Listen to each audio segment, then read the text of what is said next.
thank you for your patience for waiting for such a long time for our summer school, and then now we have renamed it to winter school, obviously. The problem was, as all of us know, Corona. We were supposed to meet all in Columbia University, and our host was going to be Jackie Klopp, and Professor Jacqueline Klopp. But unfortunately, because of the travel issues, we decided to postpone the school. And then we have seen also, that was the first thing, but the second thing, we have seen that there are so many participants interested in the summer or winter school. Basically, we were counting with 25 people. Now we have more than 40. So this is also very nice, I think. And so I would like to really warmly welcome you to our school. We will start with just introduction of our universities, University of Duisburg-Essen and Columbia University, who is actually the host, but we are hosting it now. Afterwards, we will have kind of an interactive elements to get to know you, and more importantly, that you get connected among yourself and with us, surely. And then we will give you a kind of an impulse presentation about tomorrow's day, and actually an introduction also to the winter school. What should you expect from us, from the winter school, and what kind of other speakers could you expect? And the speakers, all of them are very interesting people. All of them have confirmed to be a part of our winter school, and I very much hope that the results coming out from working groups, which we will be doing for the last 2 hours each session, that we can really kind of use these materials and solutions, but also interesting ideas coming from your side for publications or for joint projects, or for any kind of interesting scientific applications. So that was my welcome word. Elliot, do you have, and Festival, do you have some words firstly to welcome our participants? Yes, I want to share the screen if I could. Let me just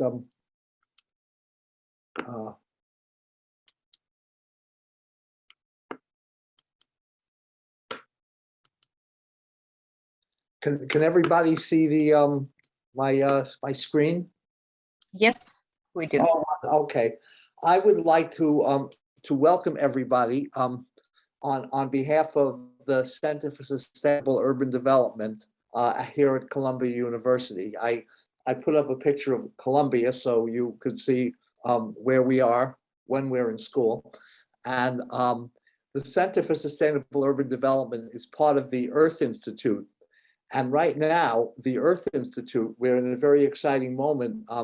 We're about to become the Columbia Climate School, and we'll be admitting our first classes. Well, actually, they've started. I haven't been there. The notion is that climate is going to be the major issue for a good part of the rest of the century, and turning out people who understand climate as a physical issue and as a social and economic and political issue is going to become very important. So I welcome you to Columbia.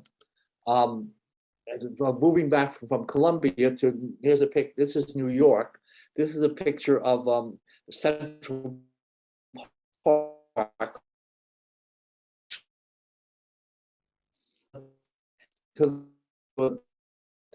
Just above the park is where we are located at Columbia University. And I am, at this point, I am an emeritus professor of urban planning. And I taught for 40 odd years at the Graduate School of Architecture, Planning and Preservation. I'm an economist, and I'm currently, along with my colleague Jackie Klopp, co-directors of the Center for Sustainable Urban Development.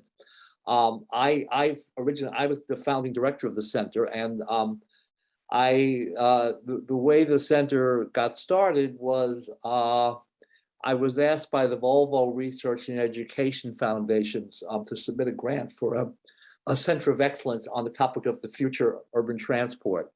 And I was working at the time with my colleague, Jeffrey Sachs, who was running something called the Millennium Development Project. The goals for the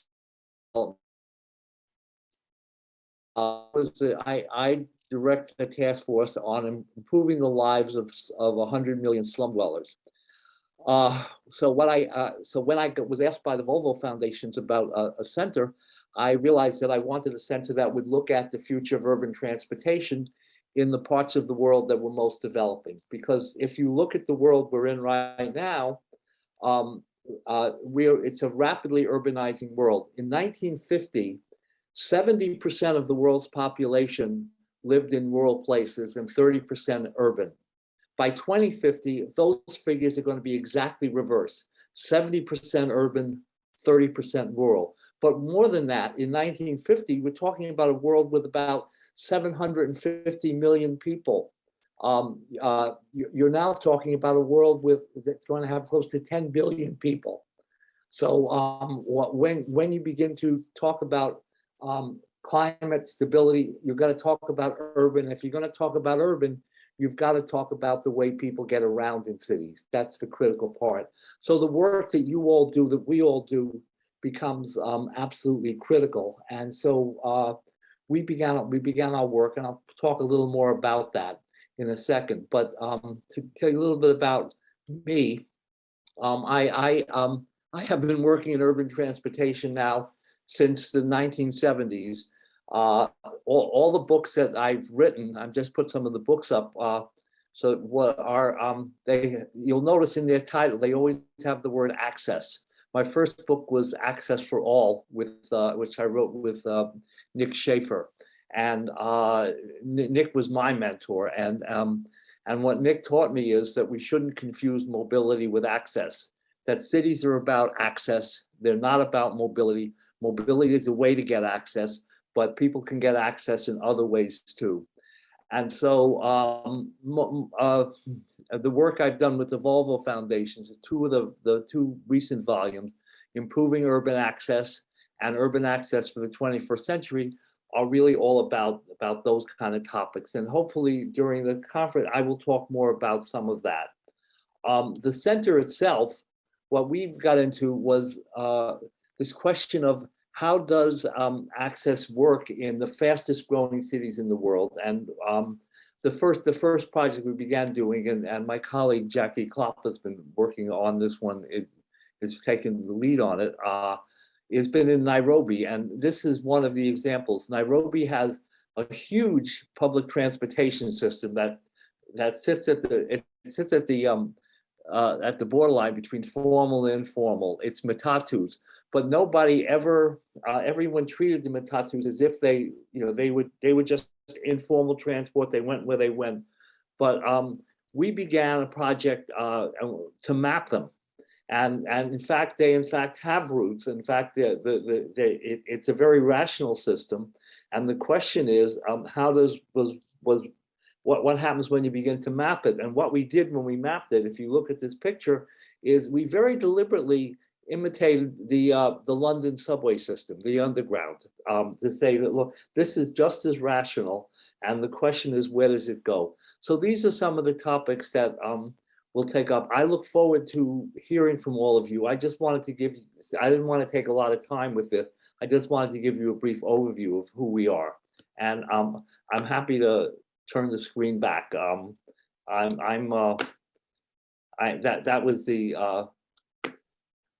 I'm going to stop sharing my screen and go back to the original. So this is just to give you some sense of who I am and who we are, and tell you how excited I am that we are all together doing this. Thank you, Elliot. Thank you so much, especially for your flexibility to jump in. Thank you once again for a very nice presentation, and especially this access and mobility thoughts are very important as well in our metropolitan region.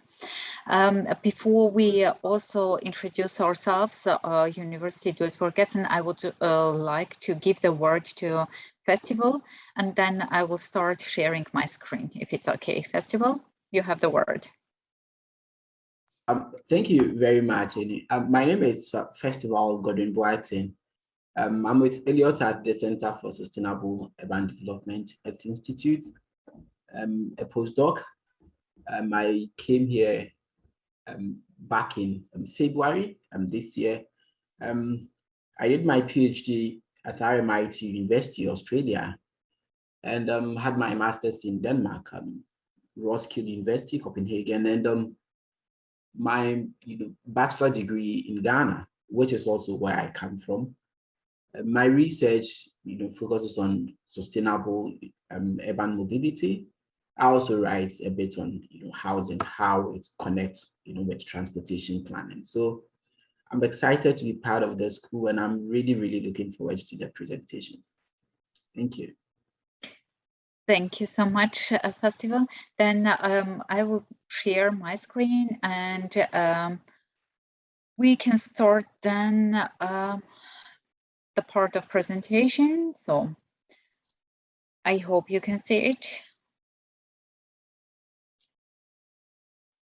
If full screen mode is right.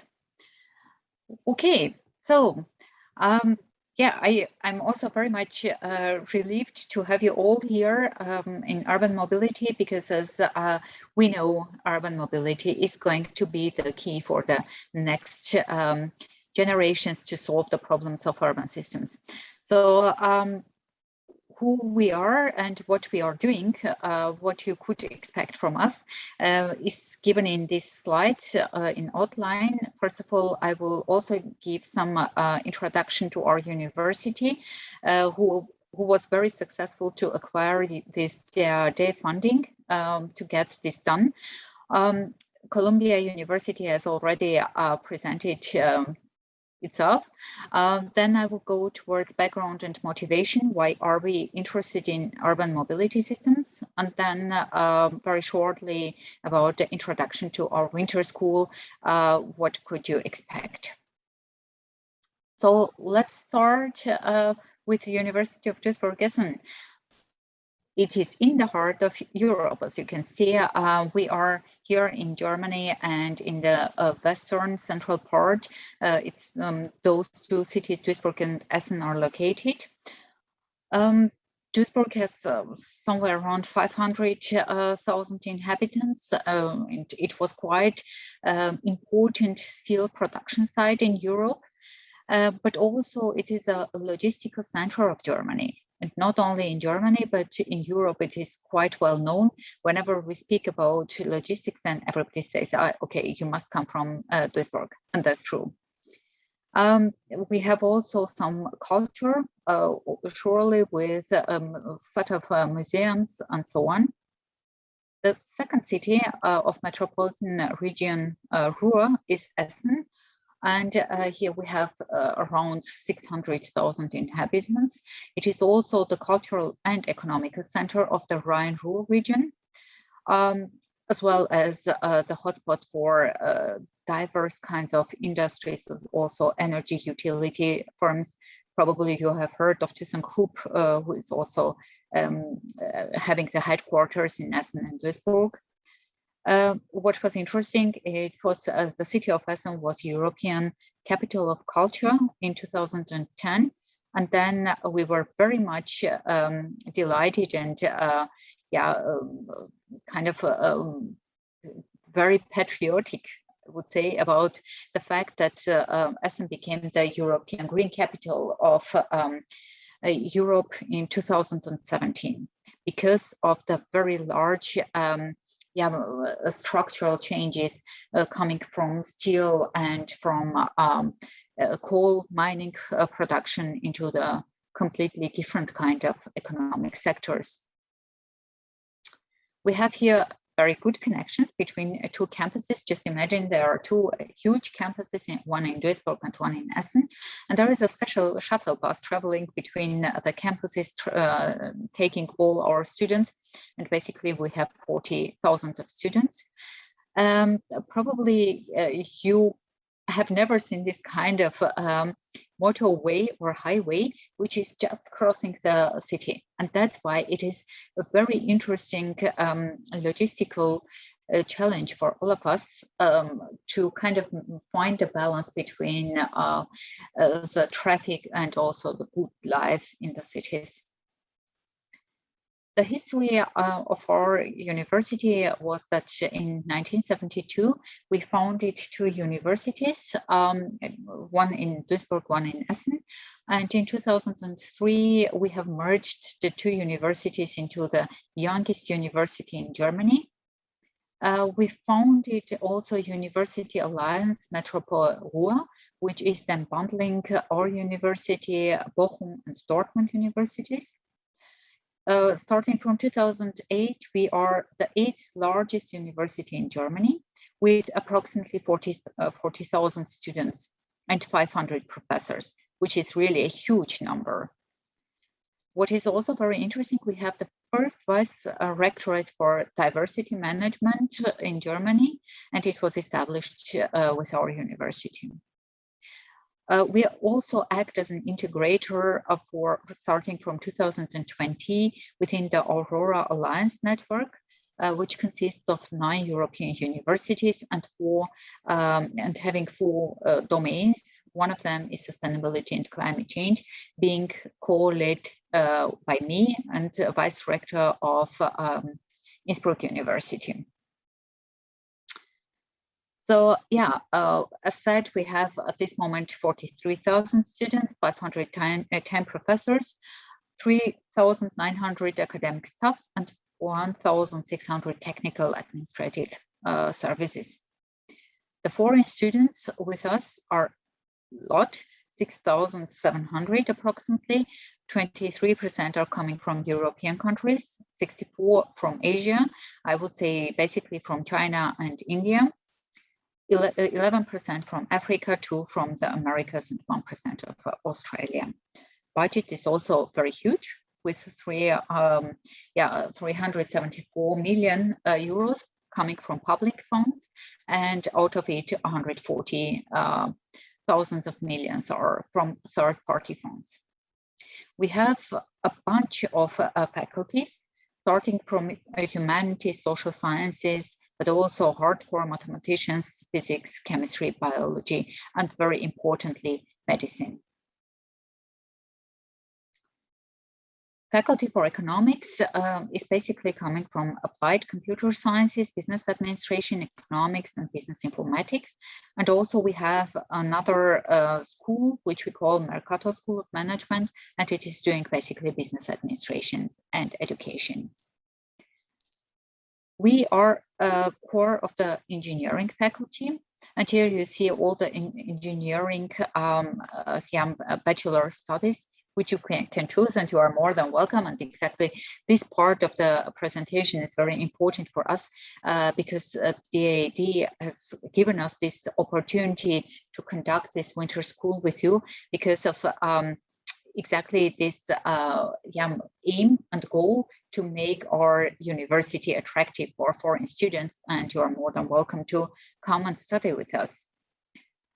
We have also, besides bachelor studies, surely masters, and masters are here with mechanical engineering, with applied cognitive sciences, towards nano engineering, whatever you can imagine of.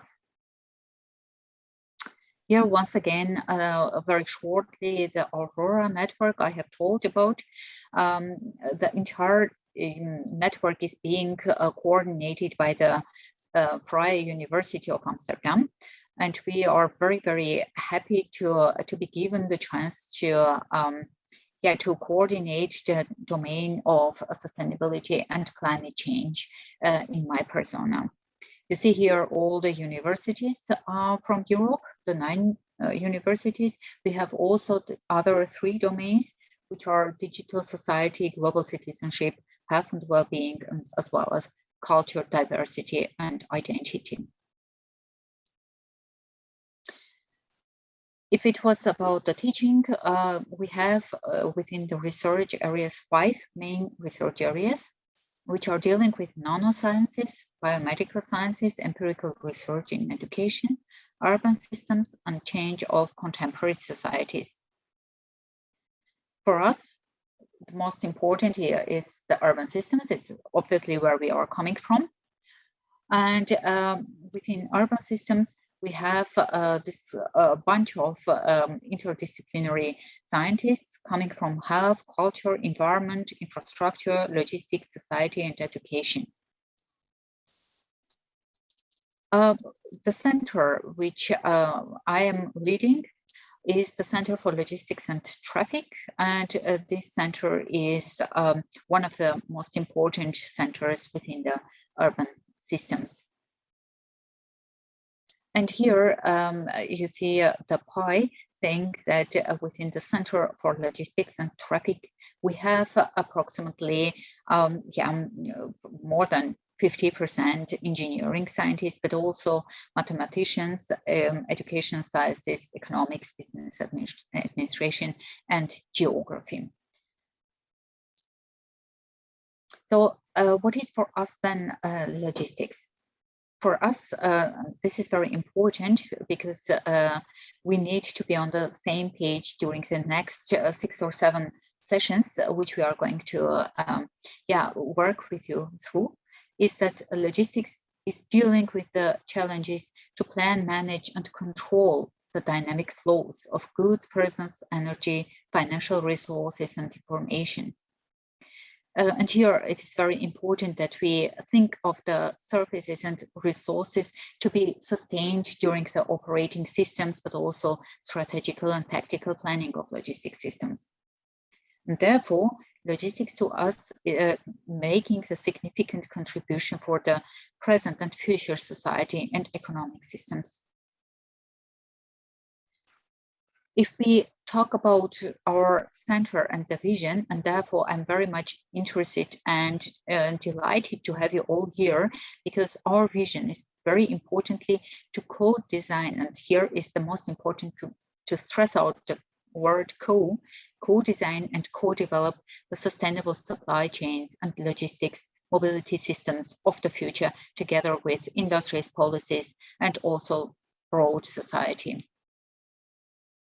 Our goals, very importantly, is to create assembly of cross-sectoral joint understanding. And that is the key to be very successful during the co-development process of the supply chains. Why cross-sectoral joint understanding? Because here we are obviously dealing with resilient infrastructures. And here we talk about humanitarian or catastrophic logistics, supply chain design, management, and governance structures of the global supply. Then we have a huge department dealing with holistic urban mobility planning and design, as well as we cannot come up with concepts or technologies if we do not have the ecosystem of sustainable businesses. And here we talk about the innovation and also marketing strategies. We have a huge center dealing with energy sciences, and nowadays the hydrogen technology is going to make the change, hopefully. And as we said, ThyssenKrupp is located in Duisburg, and they are dealing with hydrogen production. Hopefully, at some point, we can use it also for logistics and mobility systems. Last but not least, another block we are dealing with is construction management. And surely, if we are thinking of new construction systems, we have to deal with logistics behind the construction. The other ultimate goal of our center is to design, manage, and transfer the international multidisciplinary research results into the broader society, but as well as to get the impulses from society into our daily life to make our vision of the future more consistent with the real world. And that's why one of the transfer strategies of us is definitely to conduct this kind of summer schools where we can give an input, but also get in touch with the external stakeholders who will give the speeches starting from the next week, and as well as with you to get your perspective from so many countries you are coming from. And truly, ultimately, if we are very successful, and I do hope that we can identify relevant topics of the future, not only from our perspective, but also from your countries. And then surely we can identify some funding opportunities, provide our extended networks, and then probably come up with good publications and joint projects. So what is the core for this strategy is that we cannot optimize one single sector, one single topic or operation. We need to think of systems, and the systems are very complex. And we know if we do not take the entire interaction of the urban systems, we will not be successful in transforming those into sustainable or digital urban systems. So here we surely can start with digitization industry 4.0, which is actually technology development and implementation. Nowadays, also the operational researchers or computer scientists think of systems, and therefore they come up with networked or connected systems in order to come up with process efficiency and optimization. The second stage might be sustainable digitized economy and society. And here we think of compliance to planetary boundaries. Mainstream sustainability awareness is very important, because if the citizens and consumers do not act in a more sustainable way, we cannot drive the change. Global cooperation and solidarity is obviously very important if it comes to Paris Agreement or nowadays COP26 in Glasgow. Last but not least, I would say that the next generation would be then integrated and disruptive digital and sustainable transformation, where we take the entire technologies and the human beings in the center of, we call it Society 5.0 or super smart society. This term is coming from Japan, and they said that actually the future-proofed nature-human interaction is the key. Whatever we are doing, the human being should be in the key. With ultimately integrated participative governance methods. And this is actually, everybody, I would say, is talking about participative governance, but it's not that easy to implement this in everyday lives. So we have at our center more than 32 chairs. We have advisory board members. And as we said, our networks are in a very strongly connections within the rural area are going to TU Dortmund and Bochum, but as well as within Europe with our rural universities. We have also extended networks with Fraunhofer or the other institutions. We are dealing with regional and local problems to address new projects, but we are very active as well in international calls like European Union calls. We are acting with foundations like Mercator or Volkswagen, and as well as contract researchers with communities in the industries. And all this interconnection with all our networks all over the world is being done through us as a very central executive, I would say, body of the center. And it's us here, me you see here as the director of the center. Most of you have been chatting with Dilek, Gohar, and Fabian, and I would say we would give the word to Dilek. Dilek made it happen this winter school. Sorry, I have to always check with summer and winter school. So Dilek, go ahead, please.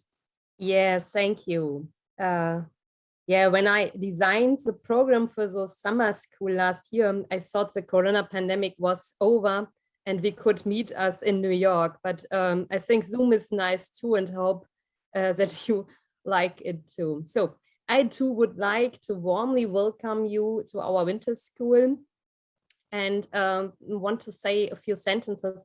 Please do not fall into a passive consuming attitude, but take advantage of the various perspectives of the experts over the next few days and ask questions. So use it. Write your questions in the chat or raise your virtual hand.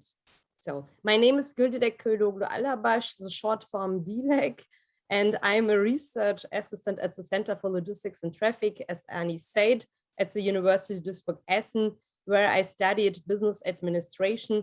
And yes, at the ZLV, I have been working for over 10 years and am responsible for knowledge transfer, innovation and stakeholder management, as well as the initiation and implementation of research projects in the field of mobility, logistics and transport, as well as sustainable urban development. I'm currently involved in setting up the CONUS network as a project coordinator. It is a third-party funded project, a network in the Lower Rhine region that aim to achieve a sustainable, innovative region, primarily using the Living Labs method. Thank you, Dilek. Thank you very much. I forgot to introduce myself. Sorry for that. My name is Annie Melkonyan-Gottschalk. In short, you can call me just Annie. I'm an environmental economist, holding my lectures in environmental economics, urban mobility, urban logistics. Also a visiting professorship in Oklahoma University in frames of a NASA-funded project, which is dealing with climate change impacts on agriculture economics. So yeah, I'm therefore very much interested in food supply chains, but not only. Yeah, and at the university, except being a docent, really my key task is to coordinate the center. So that's about me. Gohar, are you there? Yes, I'm there. Thank you. Yeah, well, I'm Gohar. Most of you, or maybe all of you guys, had only contact with me via emails. Yeah, I study, or I do my master's thesis at the University of Duisburg-Essen, and I work at the Center for Logistics and Traffic, mainly organizing the summer school or the winter school now, and I have closely worked with Dilek and Ani for this project, and I'm very, very, very happy that today it worked out to hold this session, and I'm looking forward to yeah, to work with all of you guys, and yeah, collecting many good ideas for your future and for our yeah, for our center and the university. Thank you. For us. Thank you, Gohar. Fabian, are you there? Yes, I'm here. Hi. Hello from my side. And first of all, I need to say that I'm quite amazed about the fact that we have addressed and gathered such an international audience with this topic. Welcome to this winter school. My name is Fabian. I'm a research member at the Center of Logistics and Traffic as well. And all you need to know for this event is that I'm going to be kind of the technical support. So if you have any issues, feel free to address me. Thank you so much, Fabian. We will do, most definitely. So as Dilek said, if you have any questions, just raise your hand, shout out, interrupt, feel free. And if you don't feel free, just write in a message within chat, and Fabian and Gohar will be always keeping an eye on the chat and gathering your ideas or questions or comments. So just feel free. Yeah. After my presentation at this moment, we will give the word to you and we will go into the speed dating. If you have just a couple of moments for me further. Yeah, so it was us, and our added value for cooperation. It's always, there should be an added value in any kind of cooperation, is fruitful multidisciplinary cooperation on actual topics. Therefore, you are here. Optimized networking, strong partnerships, and we are very delighted to have Columbia University with us. Hopefully, this will be the very start of the collaboration, and we will go on further. Study information on political frameworks and co-design of those is very interesting for us, because ultimately urban mobility should be co-shaped by the policies, and therefore we are very interested in the successful or efficient frameworks which are out there. We are in charge of project coordination, management, and transfer, and we play a direct role in shaping sustainability transformation in collaborative networks worldwide. And with worldwide, we mean worldwide.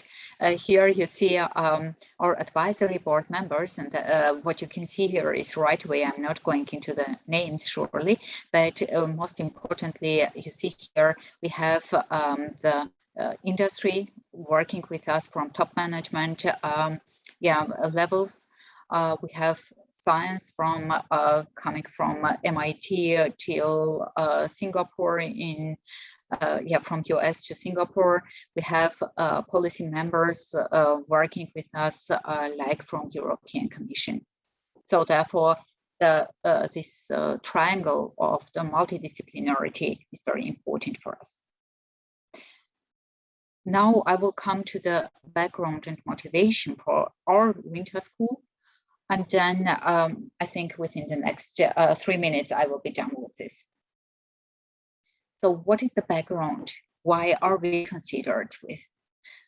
And what we are considered with? This is the most important. As we know, the humans are a dominant force in biophysical living conditions on the ecosystems on the Earth planet. And therefore, we are changing through our behavior, the climate, through urbanization, demographical changes, resource overconsumption, consumption shifts. And this actually motivates us to lead the momentum for change on transformation pathways with communities, cities, companies, NGOs, in order to balance the need for healthy society, especially when it comes to stewardship of natural ecosystems. So ultimately, if we take this change of biophysical infrastructures, then we are right away within the sustainable urban areas, as well as the industrial ecosystems. Here we mean the business ecosystems and the healthy industrial ecosystems, which are then surely also undergoing the transformation change. Technology is something we need to take with us, and we think without smartness, without advanced technologies, we cannot change the world or transform. Last but not least, surely the key for this kind of changes or the societal changes, it is the global supply of everything. It is food, it is energy or materials or whatever you might consider for your daily life. And here, you know that nowadays sustainability, transformation, and supply chains could be very, very well integrated into the circular economy patterns. And actually, if you could follow me at this moment, then you see that exactly those are the key 4 sessions of our winter winter school we are going to conduct with you, and our academic theories we are relying on in our research or in our teaching are ecological economics, planetary health, sustainable supply chain governance, environmental management and policy, climate change modeling, but also modeling of climate change impact or adaptation and mitigation mechanisms, urban design infrastructures, and here we talk about resilient infrastructures, and as well as business model innovations. We have a large, I would say, experience also thanks to DLEC about the summer schools. And we have called the summer schools and the extended networks who have been conducting or were contributing to our summer schools and now winter schools as emerging concepts of logistics. And therefore you see here the term ECOL. We have been dealing with cyber physical systems, smart cities, urban supply, future energy systems, disaster management, healthcare, sustainable industries. The strategic goal of the emerging concepts of logistics is to develop the interdisciplinary combinations of modern logistics sciences like circular economy-based industrial development or healthcare or smart cities, urban supply, as well as some other disciplines which we haven't been thinking of yet, but they are emerging, therefore emerging concepts. We have here, you see one of the groups. We have been doing the summer school with Koç University in Istanbul. That was supposed to be one of the pictures for now with you in Columbia University. Unfortunately, we will make it probably some other day, or we can take a photo when we go into the into the next session, like speech dating. Fabian and Gohar and also Dilek will make sure that we have a group photo as nice as this one. In 2015, we have started with the idea of summer schools, and the first one was on resilient urban industrial systems. It was conducted for 6 days in Istanbul, and we had 30 participants with Koç University, and was sponsored from Duisburg Harbor. The second one in 2016, we named it Port of the Future because the first one was so much successful that Duisburg Harbor said we're going to kind of co-sponsor this one in Duisburg. In Germany, we had 12 participants, also from Koç University and Duisburg Harbor. So the working groups were more interactive and kind of familiar. In 2017, we had the summer school on food supply chains, 10 days in Duisburg. We had 27 participants. And we started in 2018 to work on this winter school or summer school with Columbia. And now we have it, and we are very delighted to have you with us. And the key for our today's or for this year's winter school is to come up with a sustainable mobility patterns of the future in metropolitan regions, to discuss the best case practices, learn out of them, and come up with the visions of ourselves. As already shown in the biophysical systems of Earth, we think that the co-development of innovative and sustainable mobility concepts within metropolitan regions in Rhine-Ruhr, in New York, or in Brazil, or in Singapore, where you are coming from, should be focused on firstly global supply chains and transport systems. Here we will be talking about sustainable governance and innovative transportation systems. We have very interesting talks coming next week. You might see on the agenda, and the agenda is somehow preliminary. Those people who you see on agenda will be definitely there. We are working on some additional ones. So stay tuned and stay interested.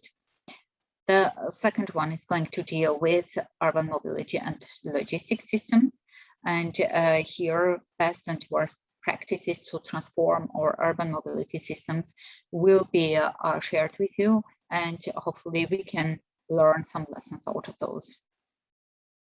The third block is going to deal with business model innovation in transport and mobility systems.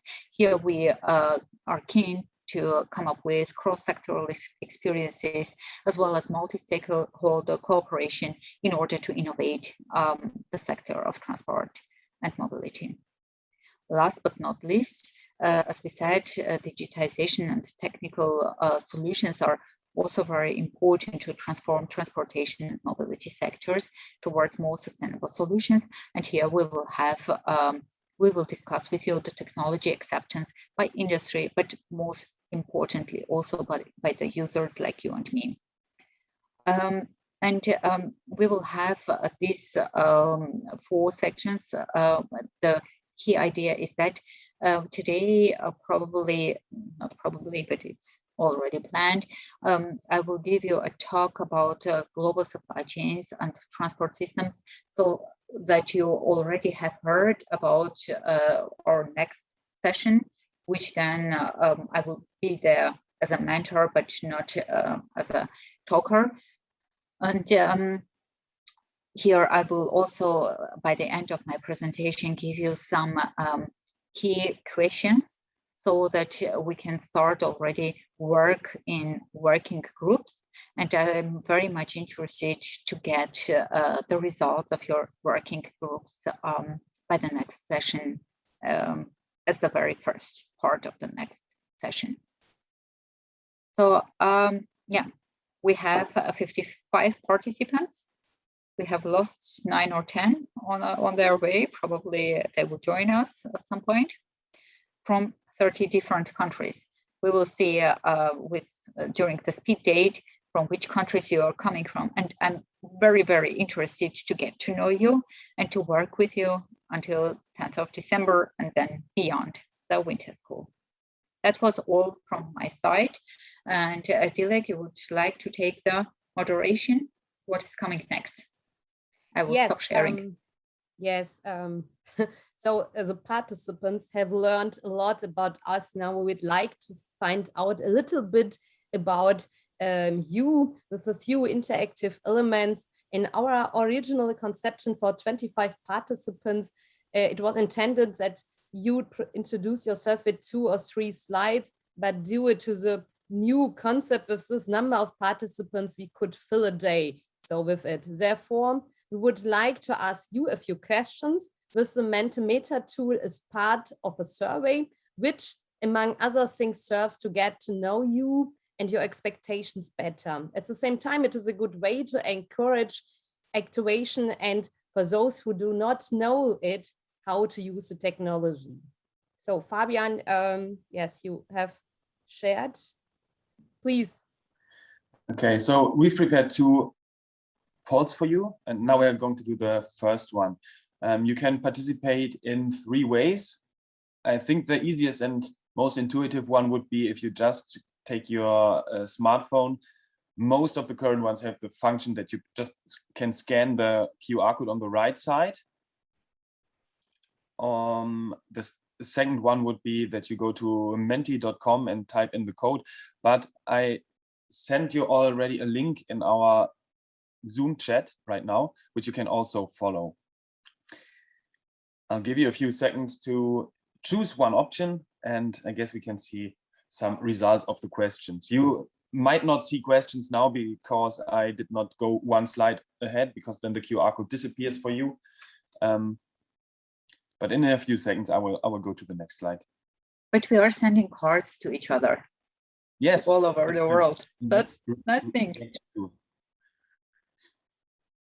So many cards. Very friendly community here. Okay. So I'm going now to the first question, which is simply, which country are you from? And hopefully you will now have the option to type in one country. So we didn't make ourselves the effort to type in 200 different options for everybody of you, but make sure to have no typos in, and then we can see some results later.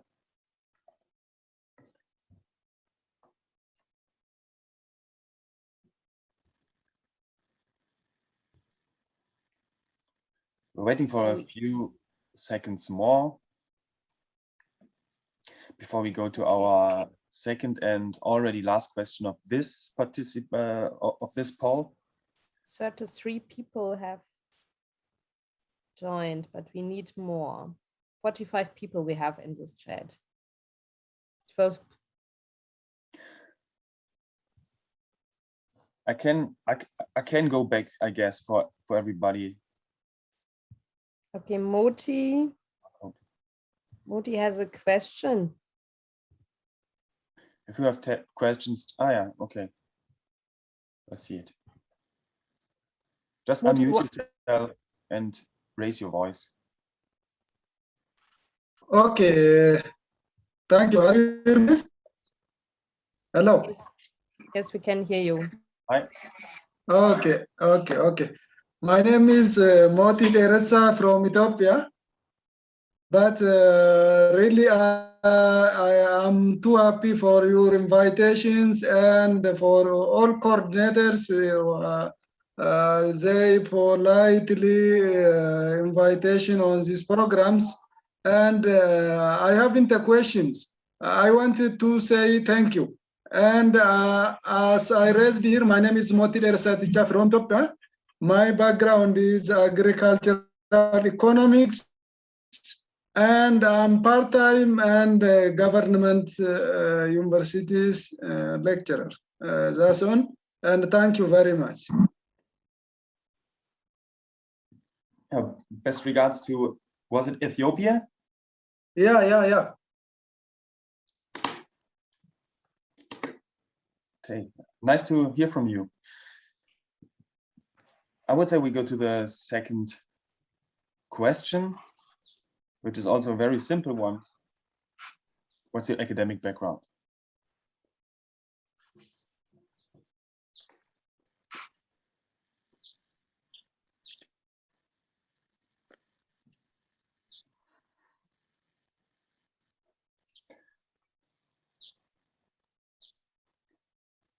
Okay, very equal distribution we see here.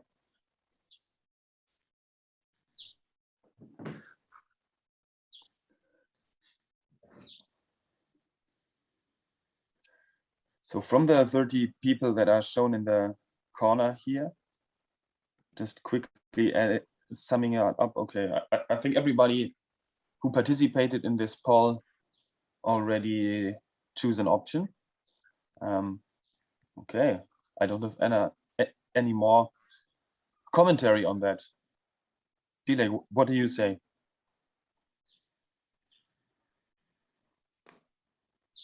Sorry, I have to fill it also.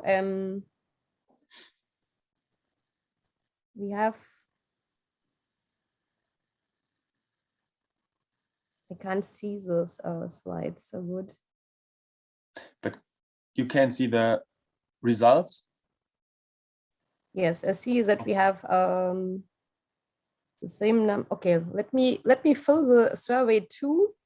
Okay, give me yes. give me 10 seconds. Yeah, go ahead. Take your time.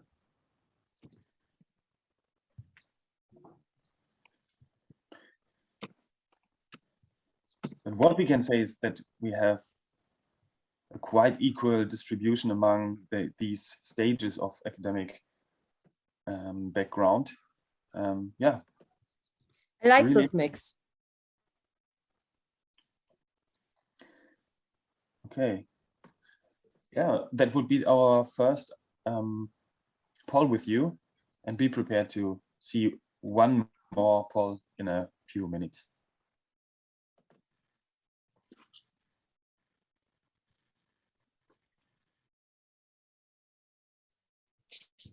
Okay, so we will have now 10 minutes. We will meet us again in 10 minutes, a short break. See you. So I think that was more than 10 minutes. Fabian, can you? Okay. Yeah, I hope everyone is fine. So getting to know one another continues. Next up on the agenda is speed dating. We will send you 3 times in a row to virtual rooms with 6 people, each for 10 minutes. You will immediately receive the request, please join into the room. Please follow this request and enter the automatically created room.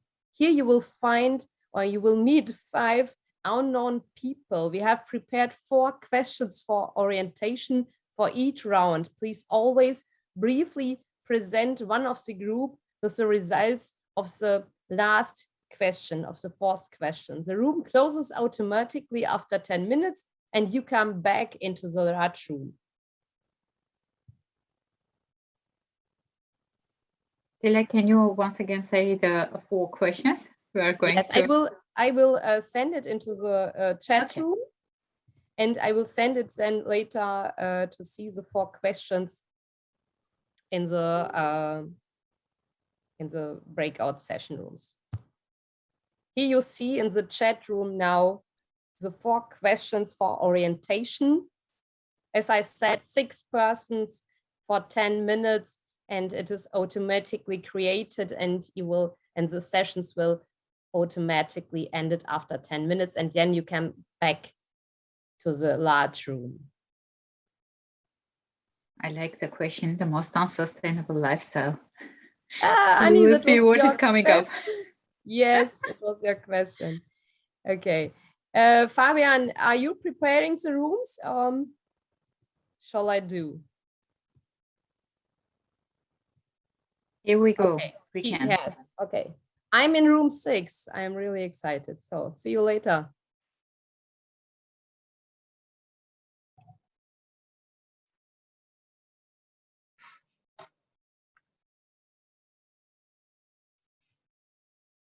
Hey guys, can you see me? Can you hear me? Can you hear each other? Yes. Okay. Yes. Great. Maybe you can show me or also the others your faces so we can get to know each other a little bit.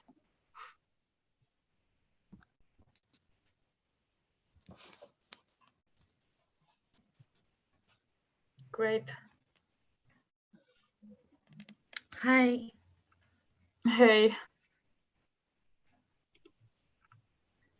So maybe what about Isabelle and Yonje? I hope I pronounced it correctly.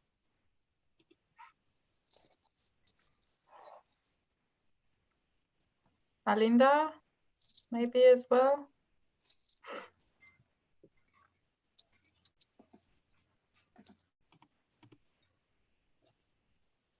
Okay, probably they don't really want to. So we can maybe start. Oh yeah, there she is. So maybe we could start with the questions. Who would like to start?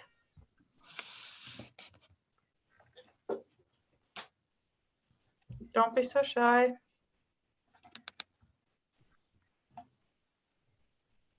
Okay, shall I go first? Yeah, just go for it. Okay. Hello everyone. Nice to meet you all here tonight. My name is Rongteng Zhang, and I'm from China. You can just call me Renata. And my background is I obtained my master about management in China, and now I'm pursuing the PhD degree about management as well in Malaysia, University Putra Malaysia. Yeah. And shall I? I just saw the news about unsustainable lifestyle. Yeah, just go for it. Sure, it's interesting. I think mine is stay up too late. Like for now, actually it's 10:30 in the evening, and to participate in this program it means I really need to stay up like till 1, I think. But I'm fine with that because that's just my lifestyle. Very unhealthy and very unsustainable. That's all. Thank you. Thank you. Nice to meet you. So who would like to go next? Gabriela? Go. Yeah.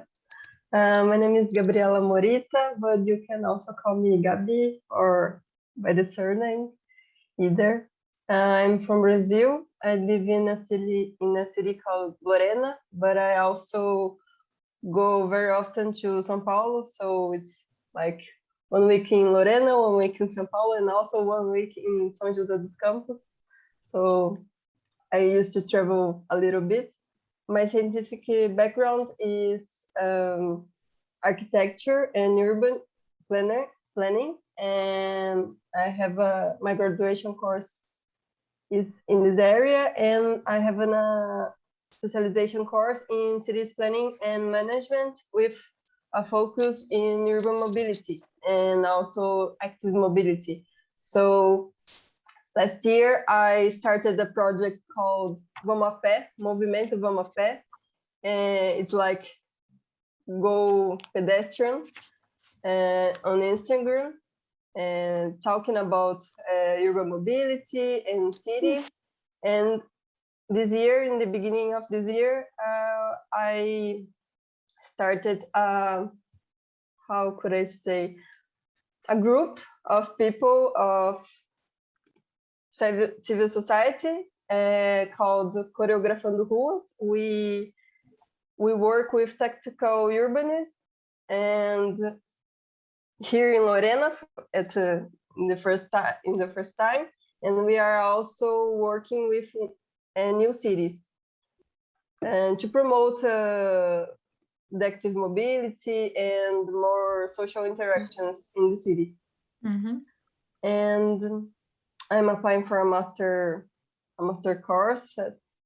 For now, let's discover what will happen. And my most unsustainable lifestyle, let me see. I'm not sure about it. I think sometimes here in Lorena, I use very often a car. So in other cities, I used to walk more. I think it could be this one. Okay. Thank you. Thank you. So maybe Arlinda wants to go next.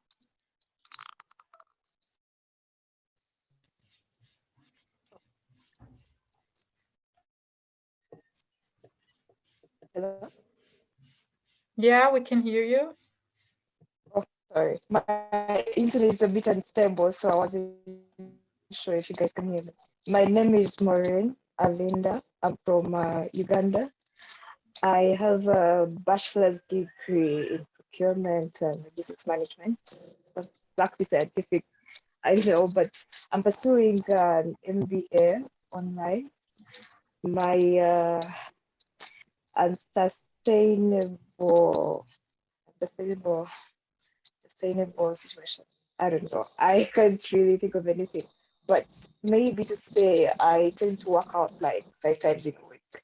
And I don't know how long I'm going to keep that up.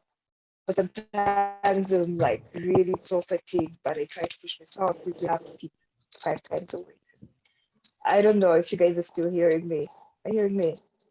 Yeah, we can still hear you. Mm? Yeah. Yes, that's it. Yeah, Yes. but maybe can you repeat what you said? What is your most unsustainable lifestyle? Because the connection is a little bit bad, so I didn't really get it. Oh. Yeah, sorry about that. I tend to work out at least 5 times in a week, and sometimes I'm very fatigued, but I try to push myself to do the 5 times in a week, and I don't know for how long I'm going to keep that up, but I'm trying to be better in prayer and keep healthy at the same time. Okay, thank you. That's it. Now the last one is Isabella.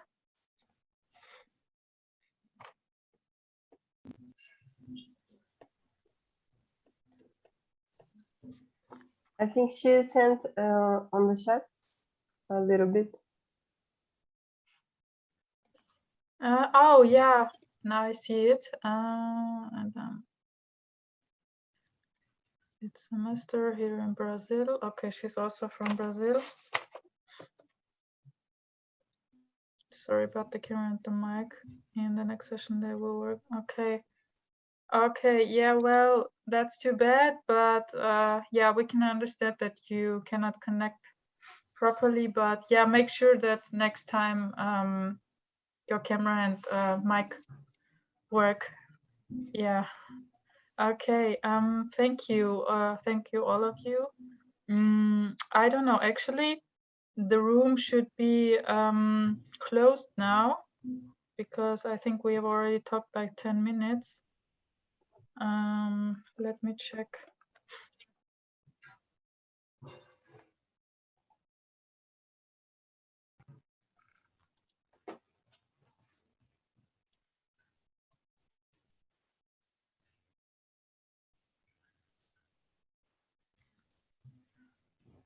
Okay, I think we have probably 3 minutes left, right?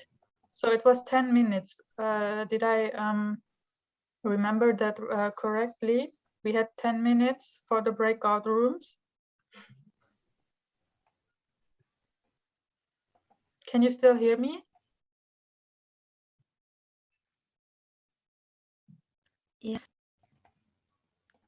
Yes, can hear. Be back in 3 minutes. Yeah. Yeah. I'm not sure if give me a minute.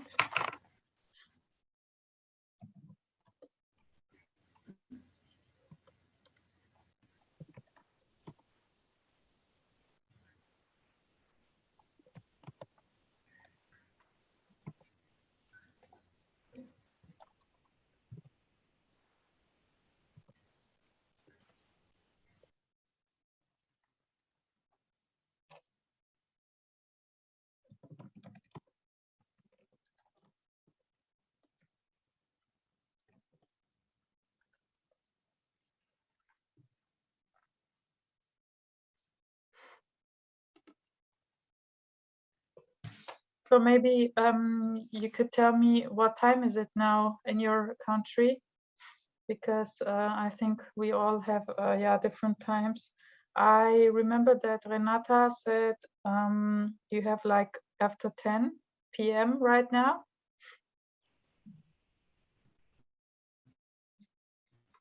Yeah, 10:30, 10:36. Yeah, okay, gotcha. What about the others? Okay, Isabella says it's like 11:36 in Brazil. So I guess Gabriela's time is the same, or okay. What about it's 5:37. 5:37 in Uganda. 5:37. Okay. So like in the evening, PM.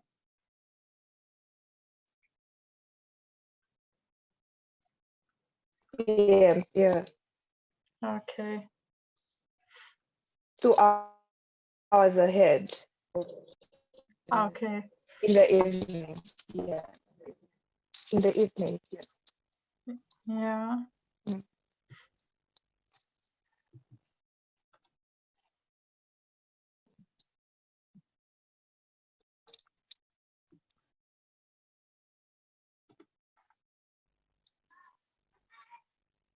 Okay. See you yeah, in the session in a few seconds because the breakout rooms are going to be closed in a few seconds. Thank you very much and see you. Okay.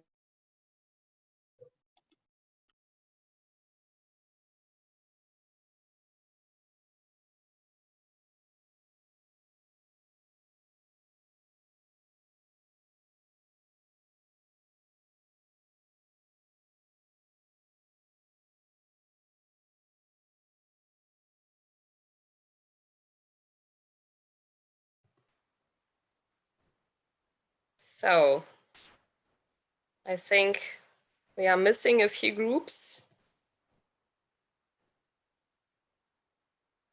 One group is talking.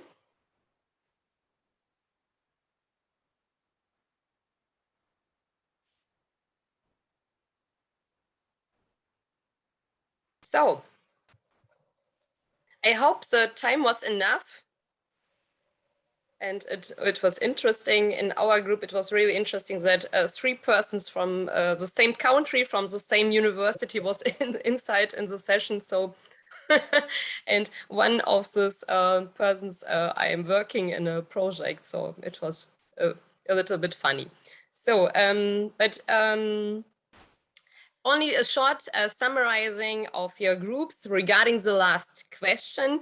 Alma, in our group, Alma wants to summarize it. What was the most unsustainable lifestyle of the participants? Can you talk us?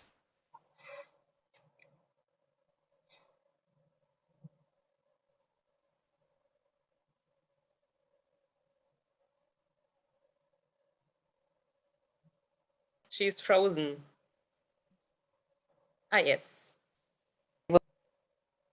Can you hear me? Oh, yeah, because it got kind of blurry, the image.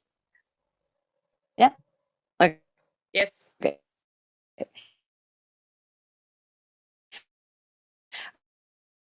Well, my group and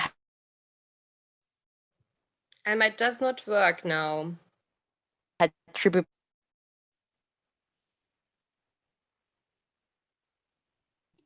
Maybe it will help if the other people can shut off their cameras. Maybe this will help for the better connection. Let's try it. And the one who wants to talk, maybe he or she can just turn it on again.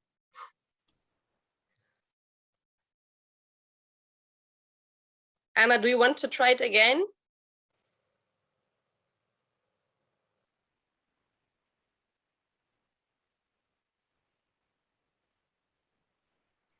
I think Alma is facing some... Mexico, and oh. Yes, go ahead. Yeah. Alma. And you hear me now? Yes. Oh,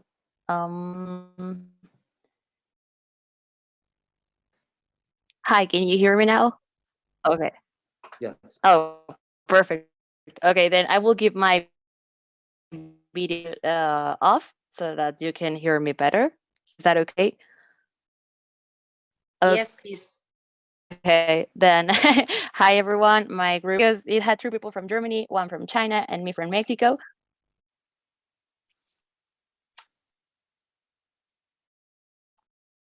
Can you still hear me?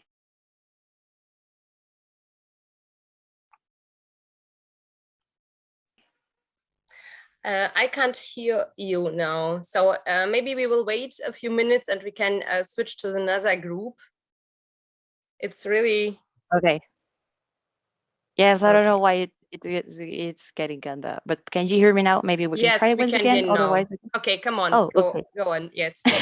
Okay, I will be really, really quick. It had 3 people from Germany, 1 from China, and me from Mexico. And the summarize is that basically, in the daily life, the media consumption is one of the biggest, as we have people from the side of physics, engineering, economics, and me from that I'm an architect. So we use a lot of we use a lot of time the computer and the cell phone, and yeah, basically the electricity. Also from China, we have the side of wasting the electricity itself by leaving everything turned on while they're not in the room. And in the other side, that it was kind of interesting, is that the meat consumption. One people from Germany, Vincent, said that he eats a lot of meat. So this is also kind of a really unsustainable lifestyle side. But yeah, basically for Goodlich, Kilian, Gao, and me, is the consumption of energy. Goodlich has a guilty pleasure for driving cars. It's a lot of waste of CO2. And yeah, that's the summary of my group. Thank you, Alma. Yes, and the next group. Who wants to summarize?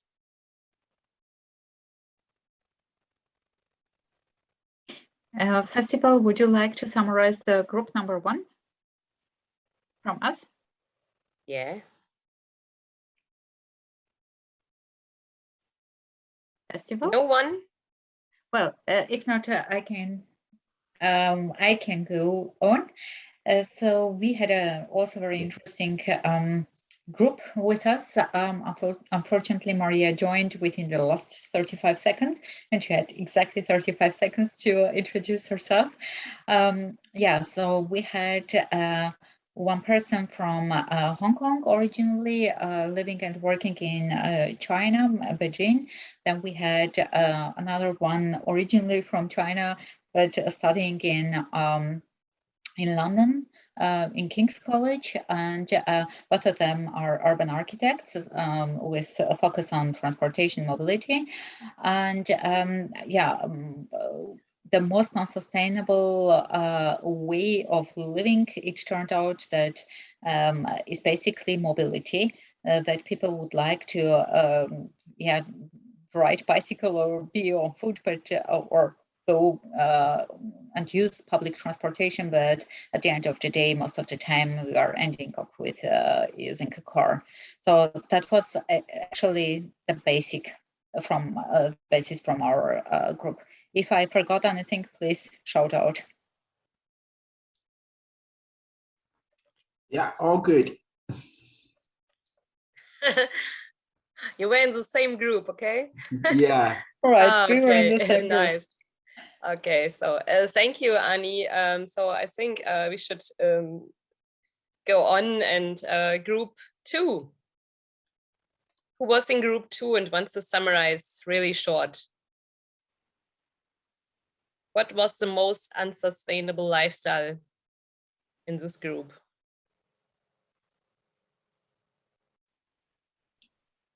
Hi, my name is Erica and I was in the group 2. And we met people from a lot of other countries. Do you hear me? Excuse me? Yes, very good, Erica. Oh yeah, thank you. And we met a girl from Brazil and also for China and Ghana.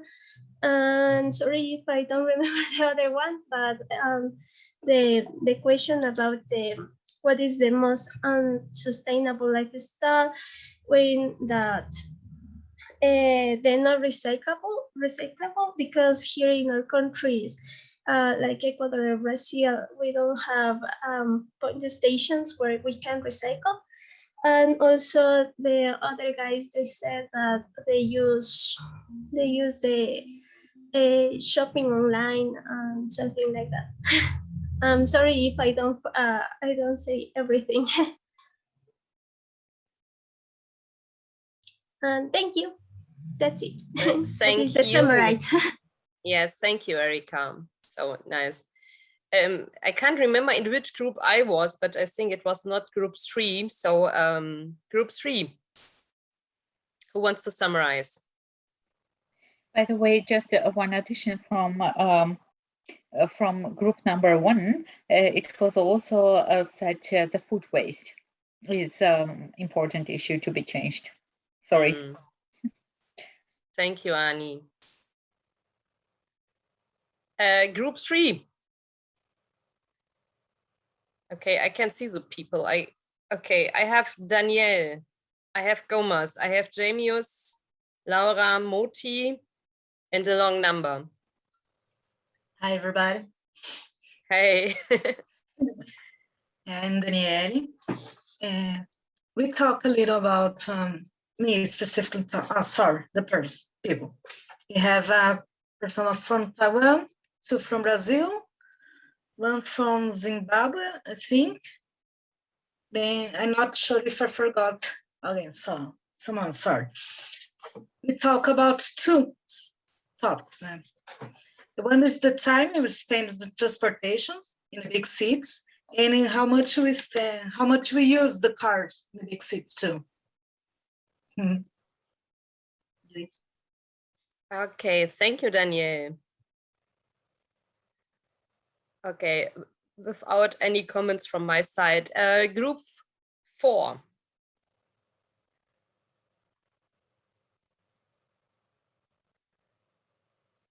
Alinda, Gabriela, Goha, Isabel, Renata. Who wants to do it? Yeah, I wasn't sure. Only woman, right? Yeah, I wasn't sure in which group I was, but maybe I can just yeah, tell you a little bit what we have talked about. Yeah, we had one person from Uganda in our group, one from China, 2 people from Brazil, and yeah, me from Germany. And the most unsustainable lifestyles were in our group going to bed too late. So maybe I think if I remember that right, Renata, you should maybe correct me. You said, yeah, that you consume too much of energy, for example, if you go too late to bed. And we had one person who said that she uses too much the car. And I think Alinda had a little bit of yeah, connection problems. So sorry for that. I didn't really get what you said. What is your yeah, unsustainable, most unsustainable lifestyle? And yeah, for me, what is my unsustainable lifestyle? I was really thinking about it a lot, but I didn't really find one. But I'll be honest, maybe drinking too much of milk. I don't know. Yeah, that's it. Okay, you want to say you are sustainable. Okay. Yeah, maybe. Okay, thank you, Gohan. Okay, room 5. Carlos, Elliot, Leticia, Tatiana. Maybe I don't pronounce it wrong. So sorry for that. Room 5. I can talk. Elliot, Yeah. are you going to talk? Thank you. No, I think what happened in room 5 is my, I think I screwed it up. I was so excited about having some people from Brazil and talking about having worked there. We were unsustainable. Or Carlos. Oh, I can't.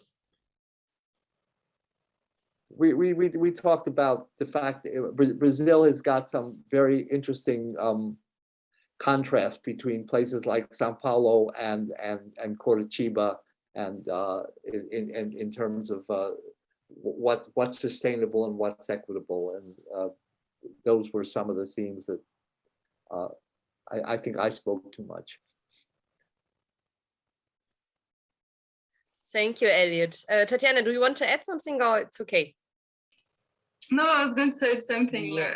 We didn't talk about sustainability, but okay, we talked about Brazil. Sao Paulo, yes, I heard it. Because there were like 3 Brazilians and Elliot. Okay. Okay. Room 6 we had summarized. Alma did it. So room 7. Okay, Gabriel, Lara, Jean-Marie, Q, Marcello. Okay, I am Gabriel from Cameroon. Let me switch on my video. Okay, yes, I was in group, I don't know, it's a 5 or 6 like that. So we were 4 in the group. I am Gabriel from Cameroon. We had also Yon from Singapore. We have Iara and Jean-Marie. So about their unsustainable life, they talked too much about eating too much meat. That was the first idea, yeah. And the second was the use of non-sustainable fuel for transportation. So in a nutshell, this is what, but we discussed too much, we exchanged our different email addresses, and then we promised to talk each other beyond the programs. Thank you. Okay, nice, thank you. Okay, room 8 in the last room. Now you can't say that I didn't know my room number. Which group didn't summarize?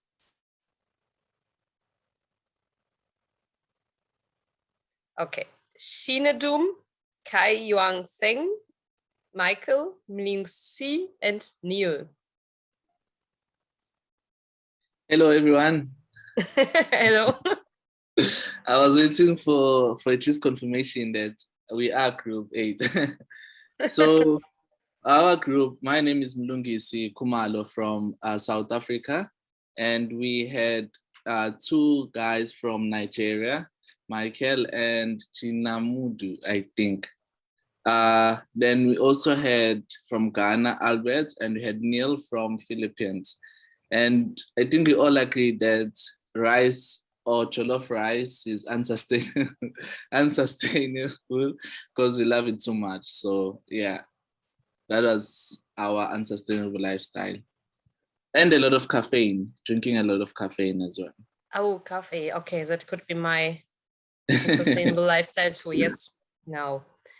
Okay, thank you all. Next round, next speed dating, new questions. I will share that in the room, in the chat room. So I hope you can see it, and I will make new rooms.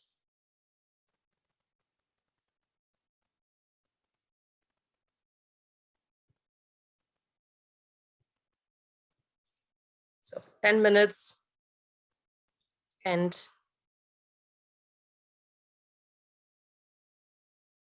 okay. I can't see this.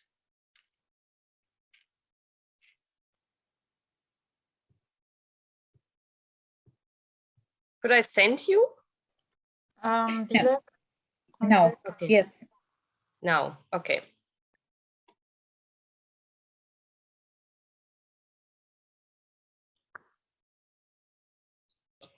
Hello. Hi, everybody. Hello. Okay, Hello. so let us first of all say who is going to present our group. Here, but 2 people who are. So I think I have presented. You have presented. I think Alinda hasn't. Exactly. So Alinda is going to be the one to present. Okay. Okay. So go ahead. I think. Okay. Yes. My name is Mlungisi Kumalo from South Africa, and my science, I wouldn't say scientific because I'm in commercial industry, but I'm specializing in transport economics. And what am I looking forward to in this event is, I think, understanding from a global perspective what sustainable transport systems and cities look like, and also understand how practical it is, especially coming from a developing country where we still have a gap, and we might benefit a lot from the skills that I can also transfer. So yeah, that's what I'm looking forward to in this event. Thank you, Gisi.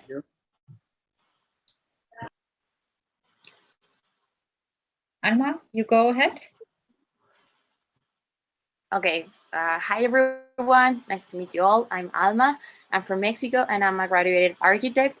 So what I expect from this course is to basically see how some solutions have come up in different sides of the world, in different parts of the world, and how to canalize different mobility, urban infrastructure problems, and first of all, detecting them and how to and come up with solutions, no matter where the location it is or how the scale, the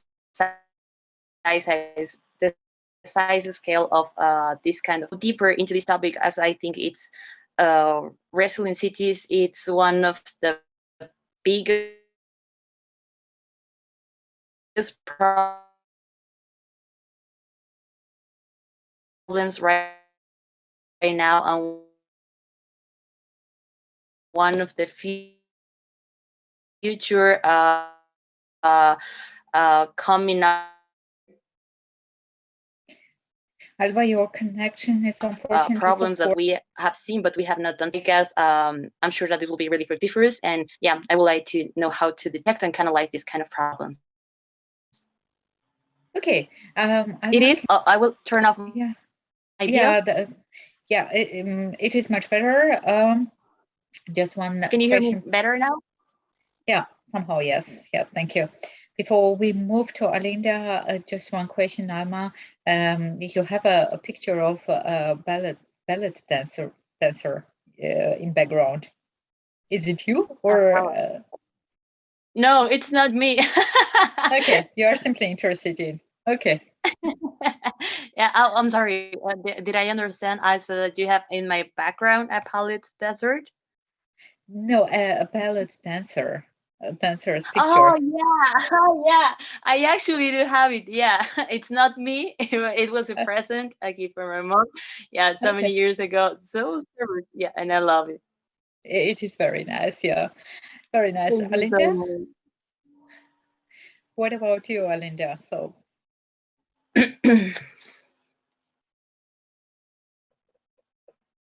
You are muted.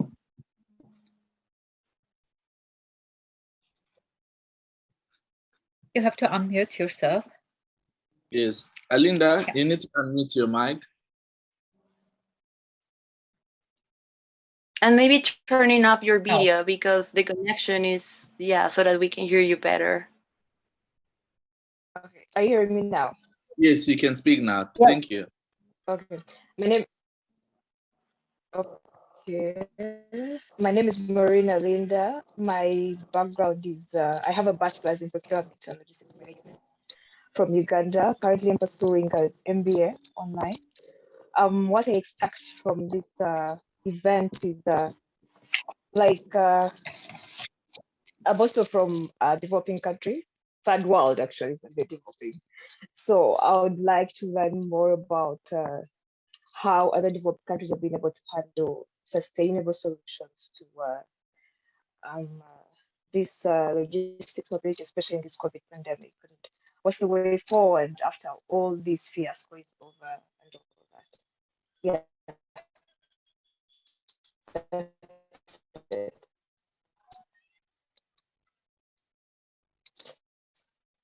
That's it. Are you guys still there? Yeah, but somehow your voice is being interrupted. I think you have some problems with connection. Yeah. It's on and off. It's on and off, unfortunately. Yeah, I can understand. Yeah, so actually, as far as I understood, we will give surely words to Gohar, but until now we understood that basically you expect to learn from global best case practices and how to implement those into your specific urban context, be it in industrialized or in developing country. That's what I understood. Yes, and yeah, and basically coming back to my expectations, I would say it's not only you who wants to learn, but also us. We also want to learn about your perspective and what is working in your own country. But also automatically we will give you a little bit case studies or questions so that you go and do a little bit literature analysis and reflect it back, and so we share our knowledge, what we gain within a week, and then we can take everything up from that point. So it's a kind of a co-learning process which we are expecting within this winter school. So that is my expectation, frankly speaking. And Gohar, what is your expectation? My expectation to this winter school is I really like the mixture of having so many international students here and from all over the world. And I think for me, it's very interesting to know what other people, for example, in Africa, in South America or Asia, what they are concerned about, what they are interested in, and especially with regard to the climate change and that yeah, bigger cities have to cope with yeah, different challenges in these days, and yeah, what the students or participants are interested in their studies, and yeah, what they have already what they already know about, and so they can tell us, the people here in Germany or in North America, so we can maybe learn from each other, and yeah, so that's what I would like, I would expect from this event.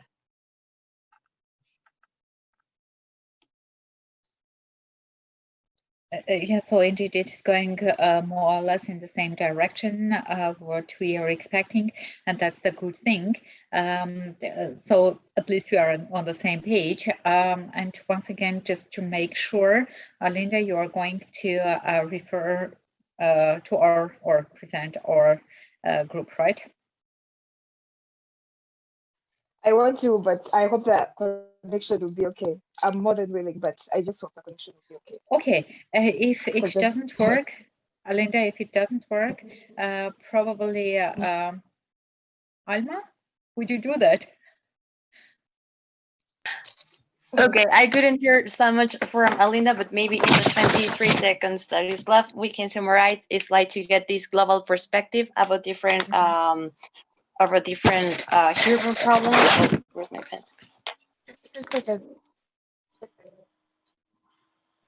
Yes, global perspective. From me, right? 4 seconds. Oh my God. Yeah, sorry. Oh, okay. Just a second. No, I just want to learn about. Sorry, are you hearing me?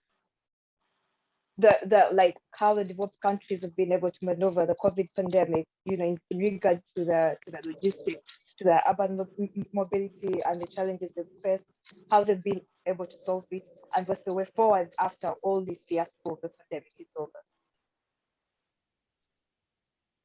Mm-hmm. Oh boy. Did you catch that?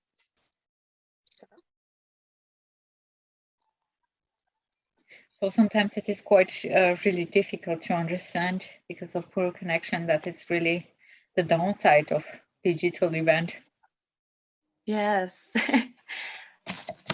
But well, yeah, I will speak. Don't worry about this. I'm also worried about my connection, but I will.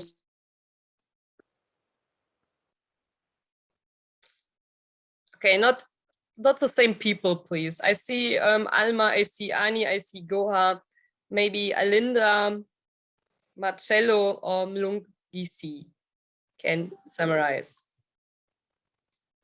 We have already said that either Alma or yeah, I think, or Alinda, both of them, depending on connection. It's having the best connection. It was really poor sometimes, and it was difficult. Yes, we had problems too. So yeah. Who wants? Alinda, you want to go? No. Then Alma.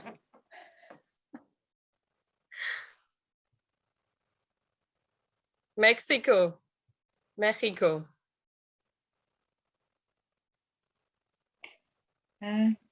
Alma, can you hear us? Now she's unmuted. Mlungisi. Okay. Yes. Go ahead, Mlungisi. Yeah, let me just sum it up. So from our group, I think it was a consensus that we all looking forward to learning about the global perspective on how mobility and diversities can be dealt with, and also to learn how COVID-19, most of the countries, how they're able to handle the logistics around it, and also to learn how to sustainably develop municipalities or metropolitans, depending on the country that you come from in the region. So our whole team, I think the understanding is that we want to just learn how the next phase of urban system studies are going to look like. So that's the general overview of what we're looking forward to. Thank you. Thank you. Okay, room 2. Okay, room 2. Is that yeah. That was our room, right? Festival, you are talking, right? Yeah, room 2 is our room, right? Yes, it's your room, right? Okay. All right. We had okay, 3 people from 3 countries: Ghana, Ethiopia, and Brazil. A sociologist, myself, agricultural economics, Moti, and also a civil engineer, Tatiana. And I think we all have the expectation to learn, different ideas from different people working on different but intricately related topics to build our research. And I think we already have some interesting ideas we would want to develop together going forward already. Yeah. Thank you, Festival. You're welcome. Yeah. So room 3, I was a little bit late in this room, but a few people was not so good connected. So I will give only a short summarize. And I said they want to learn more about logistics and technology and knowledge, general knowledge about logistics. One of the persons was interested in business models in the airline sector. And Jean-Marie from Rwanda had interesting insights about that, what he expects regarding Rwanda and his city, his country, but we couldn't listen right to him. If he wants to add, Jean-Marie, you can do it. Otherwise, we go to the next room. Yes, he had a little bit. Okay, thank you very much. As I was saying, I'm Namuza Jean-Marie Vianney from Rwanda. Then I'm a student at the University of Dar es Salaam, which is located in East Africa, in Dar es Salaam, in Tanzania. Then, as I saw the topics to be covered in this program for 60 days, I know that as someone who is intending now to be a researcher, especially when I come back in my country, there is a city of Kigali which is developing and intending now to hold like 5 million. Then now, through the information I will gain from mobility in the Metropolitan city and also on the development of business models. I know that on my side, I will gain knowledge where I can contribute as I'm a lecturer also at a university. It means also during now the program, I will increase my knowledge. On the second hand, as a student who is doing PhD in transportation, also I will benefit more even to elaborate both my thesis and some publications as the concern the area is where I'm doing my research. Thank you very much. Thank you, Marie. Okay, so next group, room 4. A little group I see. Christine, Danielle, Erika, Jerome. Hi, me again. We're talking and the group 4 choose me. Yeah. And we have people from Ecuador, from Brazil, from China, and I think from Nigeria. And the interesting is everybody has a different field to study, but everybody wants to learn more about in this course. Now we have me, for example, for architecture and urbanism, but we have another guy that is studying microplastics too, and sustainable things about the environment. So I think this is interesting. Sorry, that. Thank you, Danielle.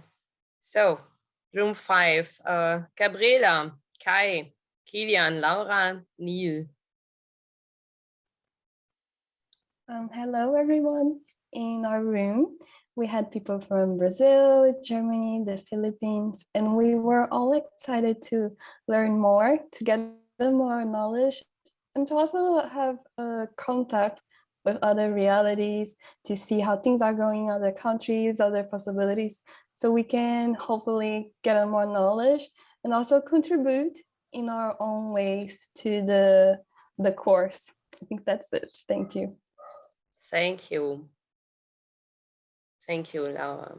So room 6. Julia, Stefan. I think that's what us. Yeah. Yeah, very good. Okay. Okay. Hi, everyone. My name is Julia. So in room 6, we had people from Brazil, the United States, China, Nigeria. Sorry if I missed anyone. And we are basically interested in mobility, all of us, based on like our scientific background. In particular, it was mentioned sustainability or mobility in the international context, like how we're usually focused on our countries, and this will be an opportunity to know what is going on internationally. And it was also mentioned a particular interest in the relationship between transportation and land use. Thank you, Julia. Okay, so room 7. Room 7, Fagner, Yara, Leticia, Maria, Michael. Hello, I don't know if you can hear me. Yes, very good. Okay, I wasn't able to use my mic in the last pools and groups, but right now I can. And I would like to introduce myself to my groups that couldn't see me. But in our group, we had people from Brazil, a lot of people from Brazil. And even though we all have different research fields and we work in different areas, all of us have a big interest in smart cities and sustainability. And yeah, correct me if I'm wrong. That's it. Thank you, Leticia. Yes, if someone wants to add something, please feel free. Then the last group. Gabriel, Carlos, Ku, Vincent.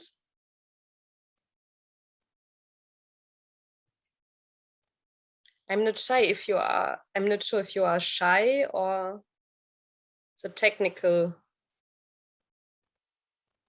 problems we have. Hi, I'll represent the group. We are from Singapore, that's me, and then from Brazil, Germany, and then Tokam is from Cameroon, but he's based in Kenya. And we are here without much expectations, learning as we go along, or coming here for the networking and to look at what everybody else is doing around the world with respect to mobility and transportation. Okay, interesting. Thank you all. I think we should start now, not a new round for speed dating. If we have time in the next Fridays, we will do it again with other questions and yes, to know each other, to learn more about the other participants. Now we can go to the next program part. If you like, you can switch the cameras on. And Elliot and Ani, that's your part. Elliot, do you want to start or should Ani start? I'm happy whichever way. Anya has a better sense of it. I came to this late, so I have a couple things that I can talk about. Whichever way you'd like to do it. You've been doing a wonderful job with all the tough technology and everybody from around the world. So however it works for you works for me. Elliot, I would then prefer if you start and then I will proceed, because at the end of my presentation I have 5 questions which I would like to give for work groups, so that would be a smooth presentation. So please take your floor. Okay. Let me just okay. I'm going to have to share my screen and share my presentation. And can everybody see my presentation? Yes, now. Very good. And first, a profound apology. As I said, my colleague Jackie Klopp was an amazing person who put so much of together. And when I was listening to Ani speak, I understood why this worked. These are 2 people that understand collaboration and cooperation on a global scale. And I think some very exciting things are going to come from all of this. Having said that, as I think you mentioned, I'm an economist by training, and I ended up in transportation by accident. I didn't have a car accident. I ended up in transportation because I was asked many years ago to do a cost-benefit study on a highway project, and I came out deciding that these things it was dumb.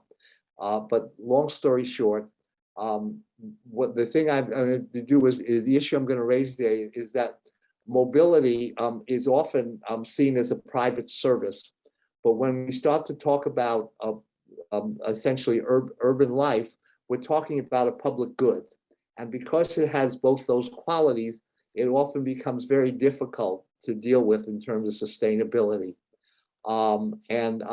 This picture this is a Matatu depot in Nairobi, where I've done a bit of work, and you can see it's got a lot of private mobility. The question is this the most efficient way to get a public good? But let me back up a little bit with my next slide. The thing I wanted to say to you all that you should understand is that historically, and when I say historically, I mean almost until the turn of the 20th century, cities were no bigger than 1 to 2 miles. They couldn't be any bigger than where people could walk. And so traditional cities were walking cities. It's only after 1890, when we finally figured out how to have electric transit, that it was possible to have the speed to move cities out. So the shape of cities and transport technology and transport modes have always been interdependent. So for a good part of the 20th century, cities developed around rail lines, around streetcar lines, around track. The form of the city moved out with the transit. And what happened after 1950 was essentially the automobile for a while made this issue of space almost seem like, because cities could literally exploded around internal combustion engines. Right now, we're trying to claw our way back from dependence on internal combustion. So this is what cities look like with trolley lines. We had cities began to spread out where the trolley lines could go, and you began to get you could get medium range development in places like New York. This is 1900 New York. This is Broadway when the first subway line was being built in New York City, and but you can begin to see the density was anticipating the high speed subway lines which were being built. So there's a technological history to what happened to cities, but it's also important that history matters. In Kenya, where I've done a lot of work, the informal vehicles are called matatus, and the first matatus came about because the city of Nairobi, it was a colonial city, and the transportation system, the bus system, was for the white colonists. It wasn't for the people who lived there began to develop an improvised system of transit. These were the first of what became the matatus. So we have to look at history, we have to look at technology, we have to look at the shape of the city as a product of those, and we have to understand that while there are certain generic features to it, the technology becomes generic because of the way it can be used, but there's always the local conditions under which it is used. And if you're going to deal with the specific and the generic, you have to understand how they come together with each other. As I mentioned, I'm an economist, and one of the things that economists like to do is draw lines. I don't know why, we just like to draw lines. So there's a land rent gradient that everyone learns in economics, urban economics 101, essentially that the value of land declines as you move further from the center because everyone wants to be at the center.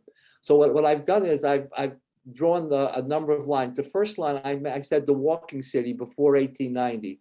As you can see, essentially the walking city, the center was very valuable. The distance you could get out was about 2 miles because you had to be able to walk everywhere. Even when they started to have horse-drawn transportation, you couldn't do better. When transit came in, I call it the transit city, and I date it from 1890 to 1950, all of a sudden, the city can go out about 10 miles. You start to get these radial cities, and land values begin to move that way. With the automobile and the automobile dependent city, and I say 1950, and I put a question mark there, that literally metropolitan areas exploded. They have real cost to them, but that's what happened. And I drew a new line in orange. I call it the new transit city 20 question, because I think what we're going to do is we're going to move back to, in fact, cities that somewhat echo the old transit city, but in fact they're going to be a little bit different. Now, one of the things that I want to stress, and it started with this, is that treating urban public transportation as a private good is a bad mistake. Write that down. And the reason is, as I said, I come from, like, this is economics, and the thing that makes economists happier than anything else, they say, is competition. The more competition, the better. Here's a picture, and this is from a cry. I believe I got this. We have competition. You couldn't get more vans in there. The problem is it doesn't work when street access is scarce. So access, and in the end, it's not mobility that we want for people, it's access. And access is a public good. And the reason it's a public good is that when I take a trip to go somewhere, I'm not the only beneficiary. You benefit, the people at the other end benefit. That's why land values are highest where there's good mobility and good access. If access to the public good that we're trying to maximize, transport becomes one way to get it, but it is not the only way. And it's the day and age of the internet, as we all know, right now, we're all very accessible to one another in ways that weren't possible even 20 years ago. And so the issue has to be access. And when it comes to cities, absent good public transport that's safe, convenient, affordable to the middle class, people will opt for private cars. One of the things that began to happen with public transport is we began to treat it as something for poor people. And when you take a service and you say it's only for poor people, you have a poor service. There's no other way to say it. There's no getting around it. So as we think about these questions of sustainability, and I really enjoyed the discussion about the logistics this morning. I really I think the question of logistics has to take into question of connecting who to what, and I think that's an excellent way to go. Here's the problem. The policy problem is urban transportation really looks like a private good in a lot of respects. You can own a car, you can drive a car, you can pay for a ticket on a railroad, you can pay for parking. it has those characteristics. So because it has those characteristics, there's often this tendency to somehow say it should stand on its own, it should pay for itself. If you want to see a tragic history repeating itself, just follow the way the British keep trying to make their passenger rail private. They have been trying for, I don't know, almost 100 years to keep it private, and they can't. And they're going through it one more time. The issue is public transportation as a market good only works because it has public subsidy involved in it. And the question is, public subsidy for who and for what? When working in Africa, what became very clear is that unless we start to match the infrastructure and the mobility and the access to one another, we have a problem. Here's the first picture is congestion. That's if you count the number of lanes of traffic there, you've got 1, 2, 3, 4, 5, 6 lanes. That's actually a 3-lane road.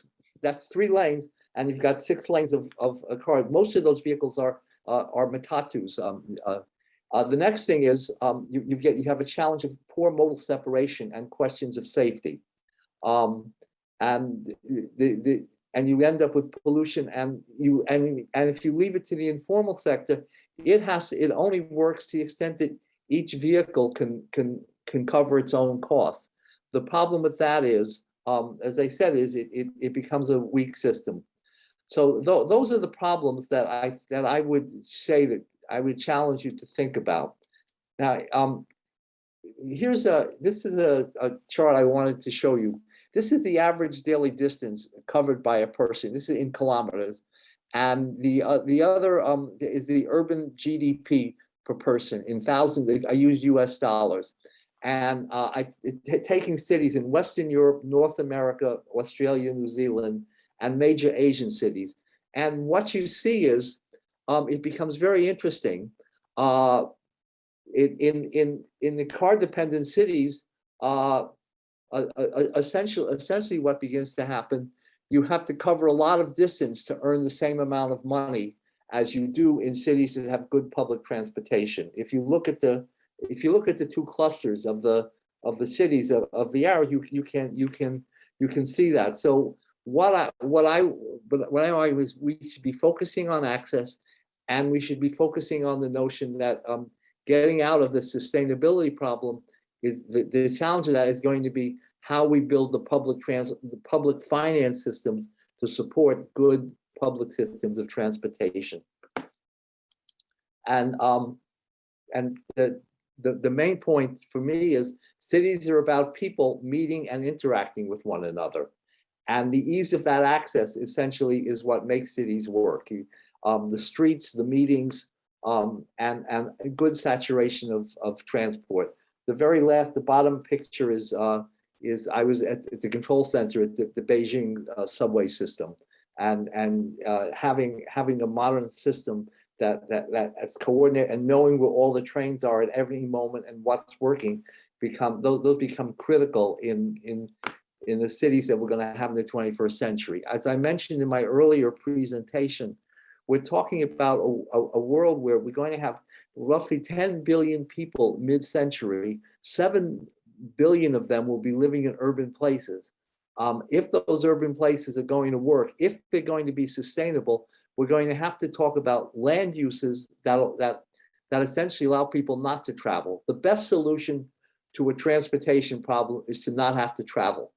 And the second best solution is the building public transport systems that are sustainable, that use renewable energy. People will do it. Here, the other thing is where public transportation exceeds average road speeds, and if you look at the chart, you're only talking about a few cities. People will use public transportation, and we can get them out of cars. My last slide is once again in my country. If you take the total travel budget per person that people, how many minutes people spend traveling.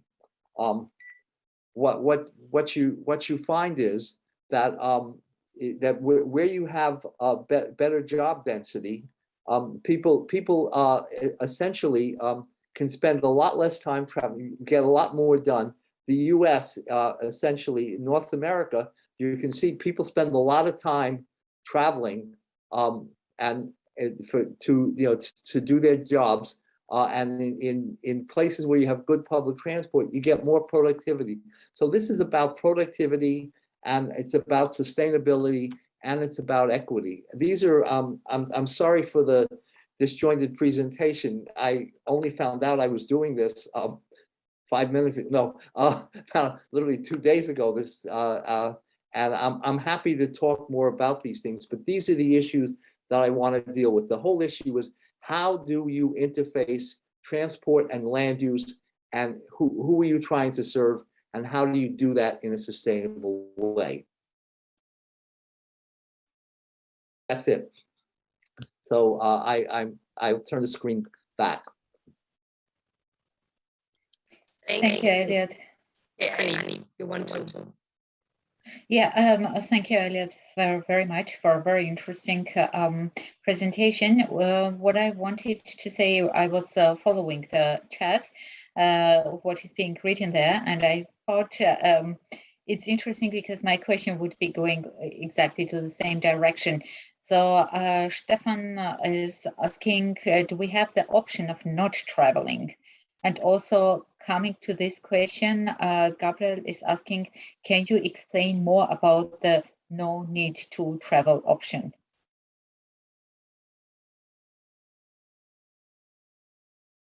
You are unmuted, Elliot. Let me unmute, yeah. I was on mute to say, could you explain it one more time? My hearing aids acted bad. I think could you just tell me, ask me the question one more time? Yeah, now I can hear you once again because your connection was gone. Two questions. Do we have the option of not traveling? And right away, can you explain more about the no need to travel option? Oh, okay. Yes. Let me talk about the no need to travel option. There's two ways you can solve the problem. The reason we have cities, if you think about this and you ask, why do we have cities at all?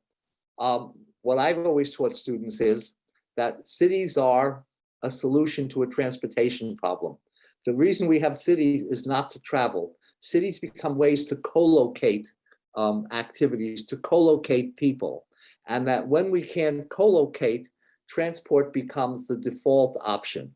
So when I say what are the alternatives, we also live in a time now because of information and communications technology, when it becomes possible to do things like what we're doing right now. There's going to be a lot of international meetings that a lot of us aren't going to have to go to. And that's going to save a lot of greenhouse gases because we can do a lot of those things productively with this technology. But the other important thing about being face-to-face, I'm very sorry I haven't got you all in New York. I would love to show you New York, to have the meeting here. There are things that would happen, and there's other kinds of productivity that happens when we can co-locate. So with the new information and communications technology, and thinking about the notion that cities are about co-location, the best cities are the ones that create the most access for everybody. I think I mentioned in my introduction, the first book was called Access for All. The notion is the more people have access, the more opportunities they have, the more productivity we have. So what you're striving for is land use policies that foster access, and transportation policies that feed into that. Now that was the second question. The first question was what? You have to ask it one more time because at my age I forget things. do we have the option of not traveling? And there are so many comments on this saying, yeah, for instance, through sharing of resources equally. I don't think so. We have option of not traveling, or I don't, yeah, unless we all work online. No, yeah, so those are the comments. Probably you can, yeah. It's not a matter of all of us to transportation people. we want people to travel, but we want them to only travel when they have to. The world can't afford all the greenhouse gases the way things are going. Hopefully with electric vehicles, some things will change, but I would like to predict that electric vehicles aren't just going to be taking the internal combustion engine out of cars and going along the way we've been going. We're going to be changing. That's why that graph I showed you, that new line, we're going to be changing the options for the way we live too, and what we do with electric vehicles. Everyone talks to me about self-driving cars. They don't interest me. What does interest me are going to be buses and trucks, and the logistics that could be much more efficiently done with artificial intelligence and that technology. So I think things you have to do, we have to begin to think about, rethink the notion of what we mean by cities and urban space technology, so that we get to travel in ways that are productive. It's a waste of anyone's time to spend an hour and a half sitting in traffic, because that's the only way they can earn a living. And when I was working in Nairobi, and I would have meetings when I'd be in town, people who would be living, they would have to get up an hour and a half earlier just to get into the city on these congested roads.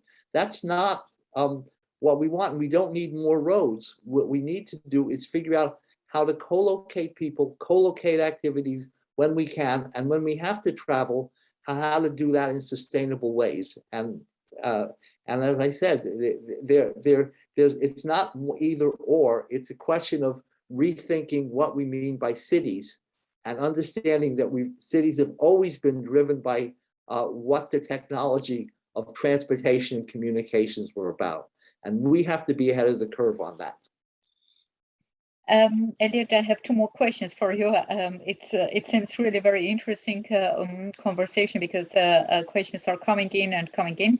One of the questions is going to 15 minutes of cities, like Paris is doing right now, or 15 minute neighborhoods, better to say. There are also some concepts even for 5 to 10 minutes, right? And the second question is going to the direction, if everybody is not traveling, let's consider this scenario, how the public transport is going to cover the expenses. Yeah, well, the cost of transport, it's going to be a public cost. We have to figure out being an economist, I've worked on the finance models, and you've only got 3 ways to do this. You could say the user pays, you could say the user and the beneficiary pays, you could say and everyone pays. So we've got a 3-legged stool that we're going to have to use when we think about how we begin to finance these systems. But one of the problems I have with the 15-minute city is not that it's not a great idea, but it's a 15-minute city for who? In New York, there are investment bankers who pride themselves on the fact that they leave their apartments and they can walk to work. But their cleaning lady has to travel for 3 hours on 4 trains to get to their house. So who is the 15-minute city for? So part of what we have to do as people who strategize about this is make sure that we keep that equity question in front of us too. The 15-minute city has to have affordable housing. It isn't just that in my case, in New York City, that the investment bankers can get to Wall Street, but the people who have to deliver their coffee in the morning have to get there too. And so it seems to me what we want to do is we want to keep these questions in the foreground as we look at our cities and we look at the places that we work. Right. Oh, okay, Elliot, thank you so much. Just an anecdote from my side. When I was going to enter my visiting professorship in Oklahoma, everybody told me I am supposed to buy a car because in the USA, without a car, you cannot move. And I said, no, I'm not going to buy a car. I'm going to optimize my location where I live. And I bought or I rented a house, which was exactly 30 minutes walk to the university and the other 30 minutes walk to a grocery market. So it was working perfectly fine. And everybody was asking, how did you survive 5 or 6 months without a car in the USA? If you wish, it is doable, surely. Yeah, well, my own,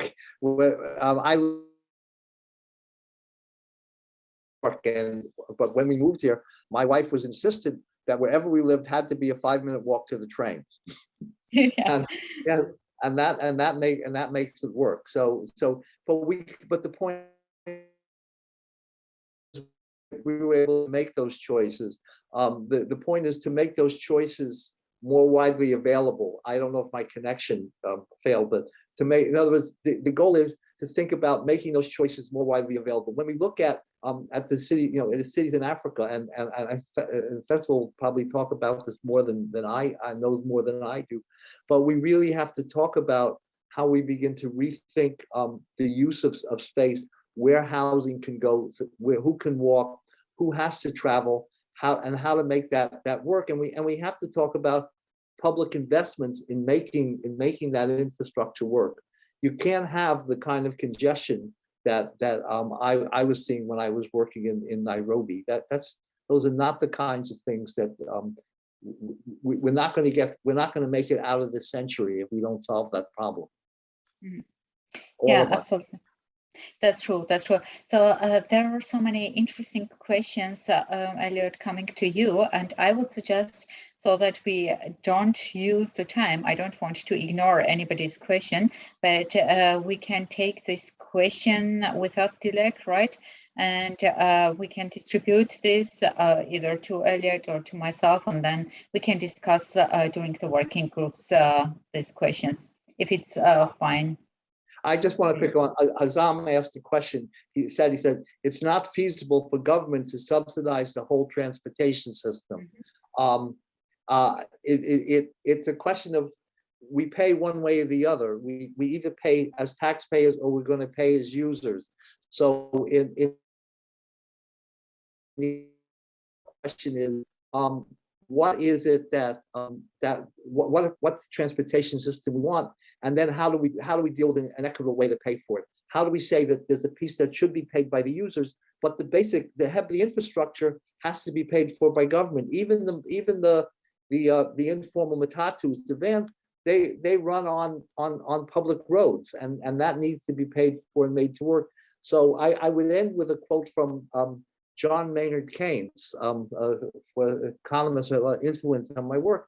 And Keynes had said, anything that we are able to do, we can afford to do. Just keep that. If we're able to do this, and we are, we can afford it. How we pay for it is that's where we can have fun as economists. Yeah, that's really good attitude, and I liked very much your statement saying in one or another way we are going to pay for public transportation, either as a taxpayers or as a users. And the best example is in Germany. We do both. So, or we pay for it by having lousy systems. We pay the social court. We pay one way or the other. I'm sorry to interrupt. No, yeah, perfect. Yeah.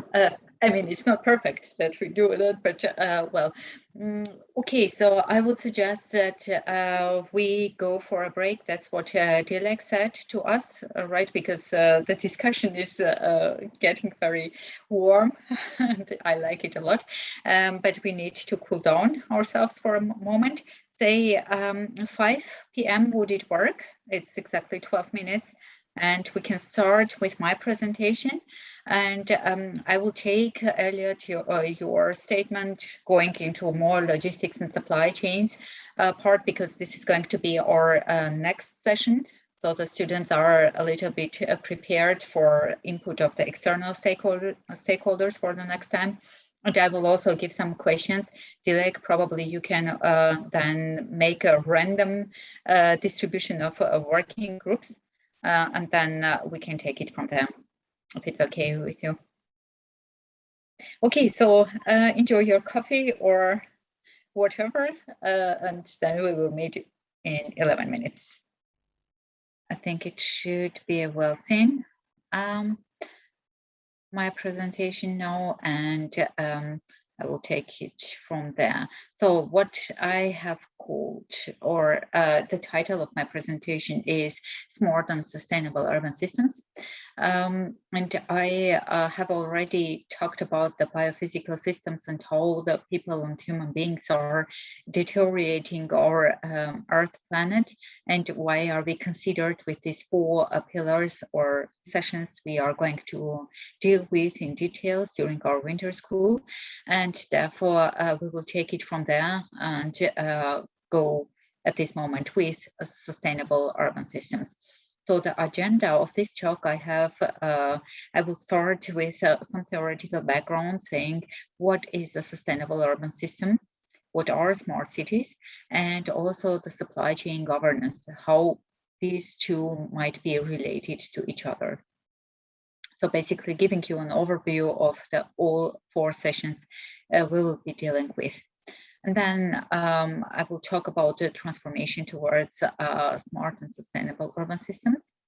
Last but not least, I will give you some questions, asking you to work over these questions within several groups, and then we will discuss what you have been working in the working groups during the next session.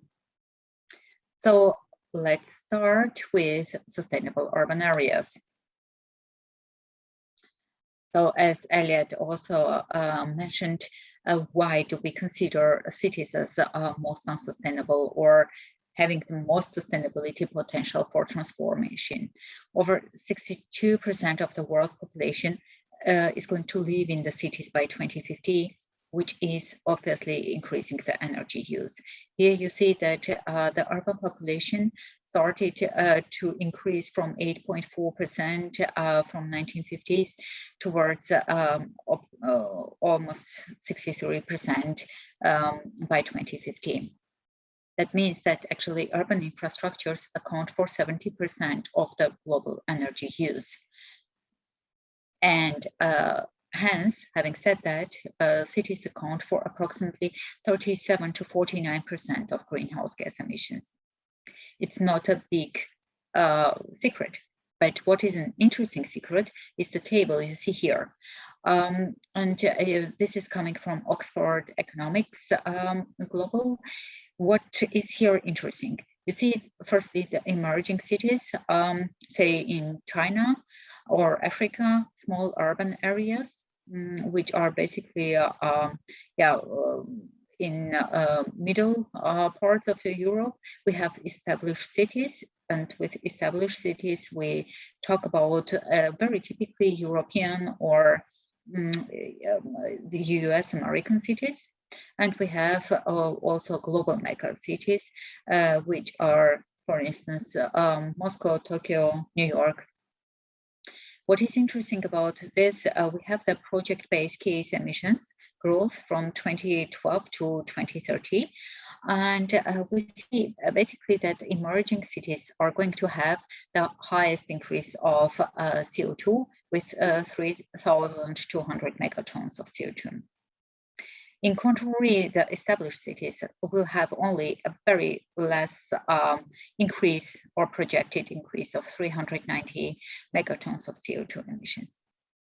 If we go to the next column and have a look at the projected population into 2030, we see that the established cities will have only 0.4 billion people increase of 0.4 by 2030, and the small urban areas might have 2.2 billion people more. Now, the interesting clue is coming. The per capita emissions increase by 2030. If we have a look at this column, then the pattern is being completely changed. All of a sudden, the emerging cities will have 7 tons of CO2 per capita by 2030. And the established cities, like in Europe, they will have 12.1 tons of CO2 per capita, which is completely changing the perspective, what we are doing on a policy level and how efficient we are in a long term if it comes to per capita. So cities play and will continue to play a significant role in the future carbon emissions out to 2030, meanwhile being extremely vulnerable towards climate change consequences.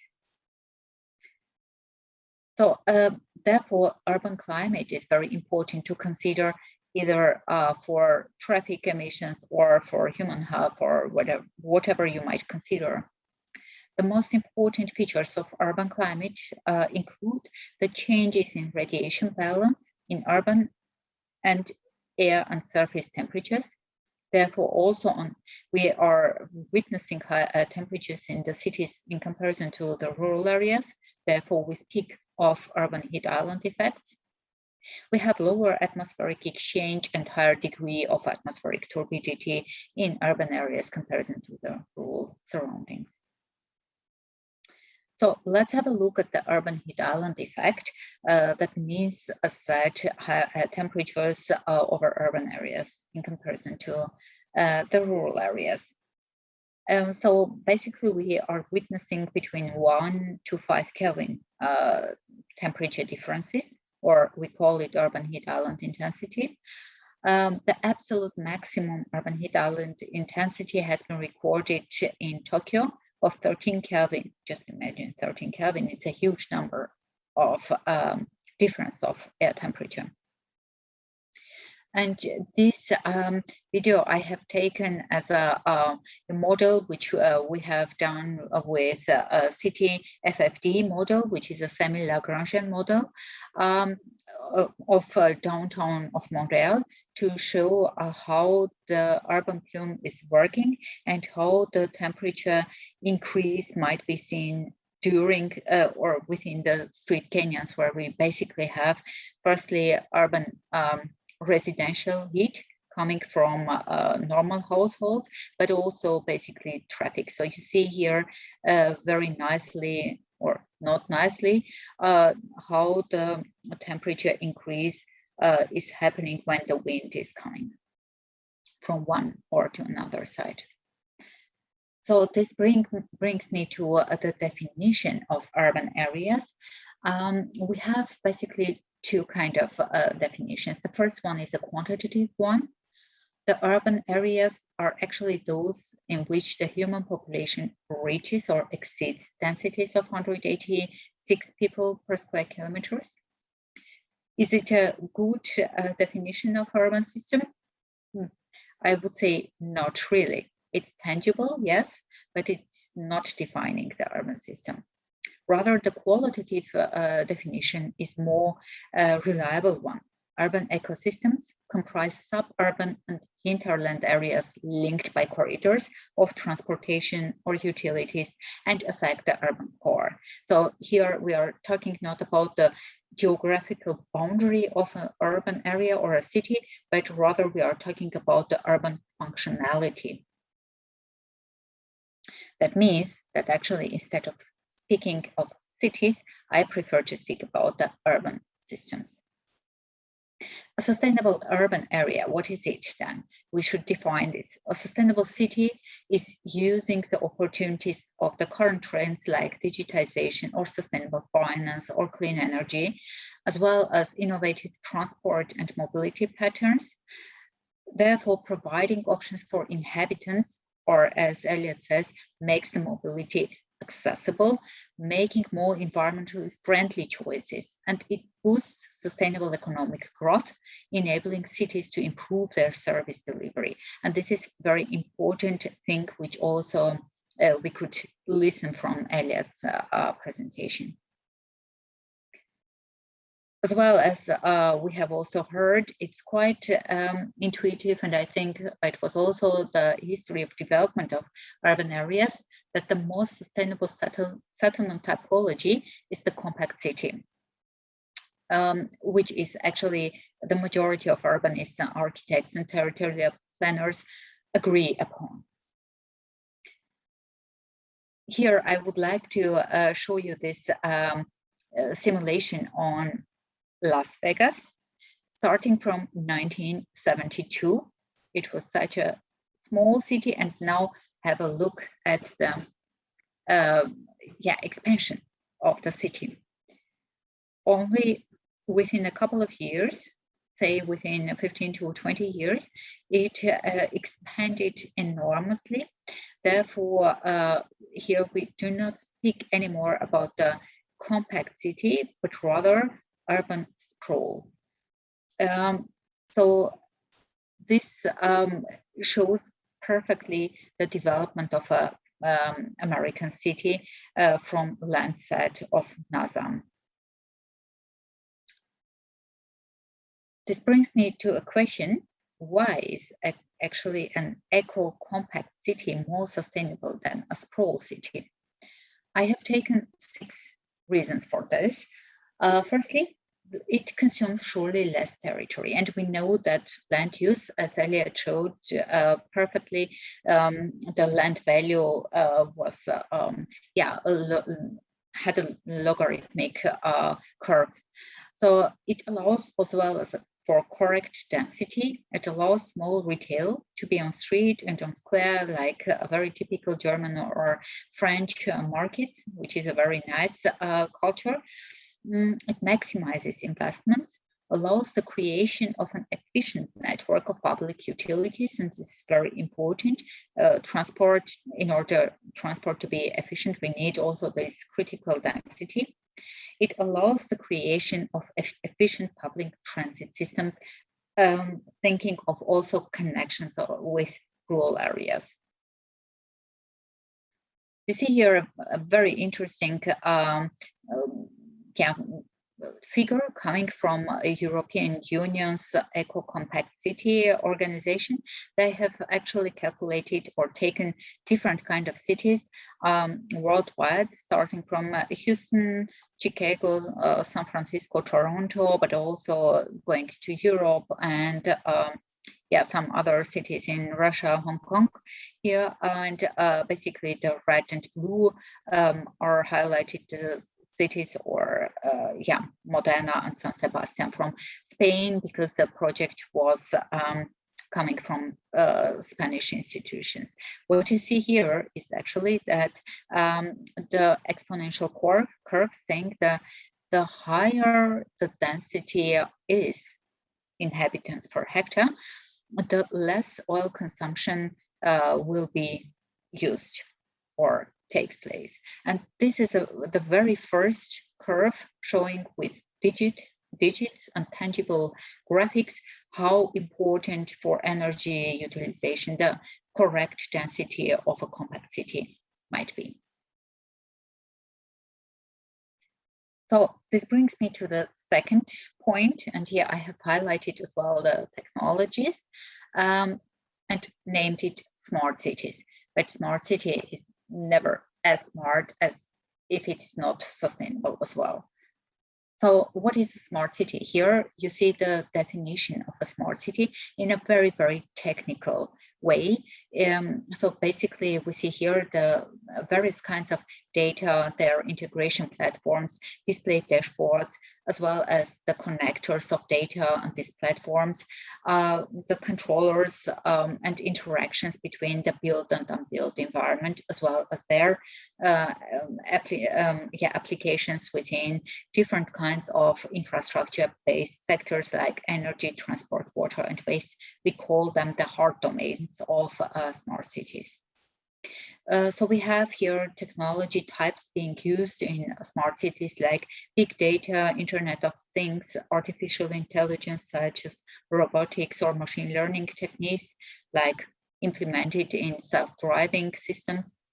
remote sensing with satellite and drones, as well as blockchain technologies with decentralized databases. Is this all? Is this a definition of a smart city? Is it a city at all? We should ask ourselves. I call this as an easy way of definition. In reality, we can never have this kind of skeleton and say this is a smart city. In reality, we have also the stakeholders. And this is the social view of a smart city, which is more realistic, I would say. We have governances who have kind of smart city objectives. They might have. Also, they are going into project management, procurements, and so on. We have, on the other hand, the market, like vendors and banks who are interacting with governances with funding or public-private coordinations. And we have, more importantly, the cities, communities, also companies and organizations within neighborhoods or city infrastructures to interact with each other and with governances and markets. So the interaction of all these stakeholders groups within different kind of infrastructures being eased by the technologies might be a good definition of a smart city. So what kind of smart cities do we have? I went to a little bit more, I wouldn't say futuristic technological development like blockchain, but still this is something which I searched for you for today to see where these blockchain technologies are coming from and how they are being implemented. And you might laugh, but that's the reality. Estonia was the first country to implement blockchain technologies before Satoshi Nakamoto invented Bitcoin. So basically, the distributed ledgers have been used here for national health systems, also legislation and security and commercial systems. China has also planned to create thousands of smart cities where actually technologies should improve the lives of every resident. And here they want to put attention on data security, business and application standards. United Arab Emirates, I think this was would be the natural answer of you if I would ask you what smart cities are there out. They have smart city programs of 2014 with 540 projects. And interesting thing within blockchain technologies they are implementing is to create a paperless digital space, especially coming to ship and transported goods and platforms with vessels. So logistics seems to be one of the good application domain within smart cities when it comes to blockchain technology implementation.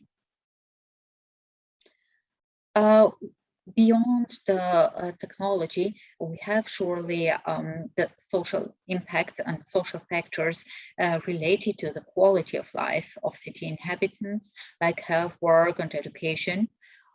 We also have the environmental factors which should be considered in green label. So here in green, you see the social factors, in blue, you see the environmental factors. Last but not least, the third dimension of sustainability, the economic prerequisite, you see here with yellow part. Now, so let's have a look at the most sustainable cities of the world and what kind of factors are playing a role for them to be sustainable. First of all, the most sustainable cities of the world are considered to be Zurich, Singapore, London, Amsterdam, Hong Kong, Sydney, New York, Los Angeles, Dubai, Kuala Lumpur. We have so many, we have participants here from one or several cities like New York, surely, our host. We have a guest from Singapore, London, and Hong Kong. And that's very nice to see that exactly your hometowns are most sustainable cities worldwide. have a look at this simulation, you see approximately the share of the social, economic, and environmental factors playing the role why exactly these cities are considered to be most sustainable. If I run the simulation once again, you see that basically these three factors are more or less equally distributed, except in Singapore and in Hong Kong, where the economic factors play much more role, as well as in New York. For the other cities, more or less, as we said, the three bunches of the factors have the same quality, I would say. What is the impact of being or becoming a sustainable city? Is that, for instance, like London and New York attracted together 250 billions of investments in commercial real estate in 2014-2017, as well as Grand Paris project, who confirmed to become a sustainable city, gained infrastructure expansion with $29 billion investments in Paris. That was about smart cities. Now let's go to supply chain governance. And this is something which fascinates me because it is quite difficult topic given its systematic view and holistic view. Those two sessions we are going to discuss firstly during the next session when we talk about the global supply chains and shortly about the circular economies or closed loop supply chains, but also during another session, I guess on 26th of November, it's going to be, where we are discussing the business models related to the mobility, logistics, and also supply chains. So actually, why are we considered with sustainable businesses? Because we have different social, economic, environmental goals and interests related to our finite resources like rocks, water, minerals, or soils. We have also very complex drivers or trends like climate change, population growth, urbanization, changing consumption patterns, which is very important. We have heard from our today's speed dating, what kind of unsustainability consumption patterns do we have? Also, cultural societal behavior is an interesting driving factor.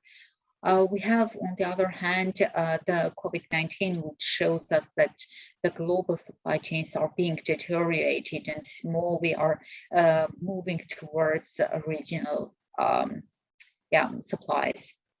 Also, very importantly, technology and strategic innovations are driving our natural resource changes.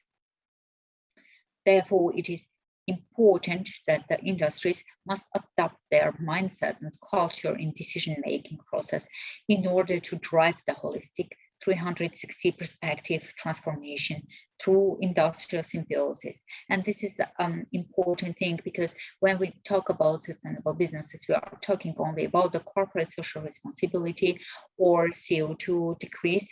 And this is not enough. Ultimately, this is not enough, but rather the organizations should go into the cultural changes through. And this is what we call long-term 360 perspective economic value creation. Why is it important? Because the organizations are they need to be a part of the solution with new resource management philosophy because they are interacting with biosphere. They are also located and functioning in a specific community. Therefore, they are obliged to follow some political frameworks, cultural, industrial clusters, and infrastructures. As well as they have some employees at work, and nowadays with COVID-19, more employees away from work. So they have to be obliged with, or take into consideration the new lifestyles of the workers, their mobility patterns, surely, the roles and responsibilities, and new definitions of success, as well as skills, knowledges, attitudes. All these lifelong learning processes should be considered within the 360 perspective. And very importantly, sustainability should be in the core of the business models. And this is something you have to bear in mind if at some point you are creating an entrepreneurial spirit and you want to become a business or start a business. So sustainability in the core proposes that the value proposition or regional value chains should be very importantly integrated into your supply chains, improving social and ecological situation of the region where the company is running. Customers' demand is a very important thing, because on one hand, surely we want to standardize our processes with customer interfaces, but on the other hand, we need to keep the standard processes while building personalized and individualized customer relationships. Financial models are very important when it comes to stakeholder integration. Sharing economic risks among the network members is the key for financial models. And importantly, this brings me to the supply chains. You cannot build a sustainable business model or a sustainable company unless the supply chain is greened for its operations and is fully integrated with digital supply chain networks. So this is going to be the key holistic driving factor towards sustainable transformation. So here one of or two of our projects which we run within aiming to develop innovative sustainable supply chain governance framework with ultimate goal to strengthen cross-country collaboration within the process of climate action, as well as contributing to regional development. So on the one hand, we want to build the sustainable global supply chains, but on the other hand, we want to stress out the regional sustainable development surely. And based on these projects, my favorite chart is can be seen here, where probably you have heard as well from Europe, where we are talking about supply chain regulation, which is a new law for supply chain regulation. Here, it's very important to know where your suppliers are coming from. And you see on X-axis here, the supplier sustainability competitiveness based on emission reporting, target settings, climate risk procedures, usage of low carbon energy, and water risk assessment. On Y-axis, you see the climate risk to supply chain, which is based on World Risk Reports, United Nations University Institute of Environment and Human Society. And the bubble size shows the collaboration initiatives between different countries. You see here the quadrants, saying vulnerable ones are here where the supply sustainability competitiveness is quite low, and the climate risk to supply chain is quite high. Here, unfortunately, we have USA, China, Italy, and India. We have the quadrant called inactive, where supply sustainability competitiveness is low, but also climate risk is not too high. And here is Brazil named. The best case is actually here, where the supply sustainability competitiveness is high, and also the climate risk to supply chain is quite low. So the deteriorations are quite low. And here we have the country of France. Interestingly, we see that Germany or United Kingdom do not do really well when it comes to supplier compliances. They are kind of in the middle world between unsustainable, well-equipped, or even too vulnerable if it comes to Germany. So here it's quite interesting. If you go to literature analysis, you see then this kind of sustainable supply chain management strategies are mostly linked to corporate social responsibility, sustainable supply network management, environmental purchasing, environmental marketing and management, sustainability labeling schemes, life cycle assessment, energy use, reverse logistics, waste management, circular economy. So those are the key topics and we need to deal with them when we are considered with supply chains. This brings me to the second point, which I named it transformation process towards smartness. And here is my message. Smartness has already started with us, without us. Whether we want it or whether we do not want it, it's quite a natural process, and we need to cope with that, if we want or if we don't want. So you see here, what I said right now, the smart journey has already started. And it started in 2005 in basically in the sector of finance and retailing industry, when PayPal was the first firm saying or enhancing the e-commerce payment market. Then Amazon started, then Klarna in financial segment, but also in retailing segment, we can call Amazon as well. Then we had Costa di Diallo. Then afterwards, the hotel and food service industry started to become more smart in early 2010s, when with Lieferando or the other firms like Zalando from retail. Then we had the transport sector and energy sector.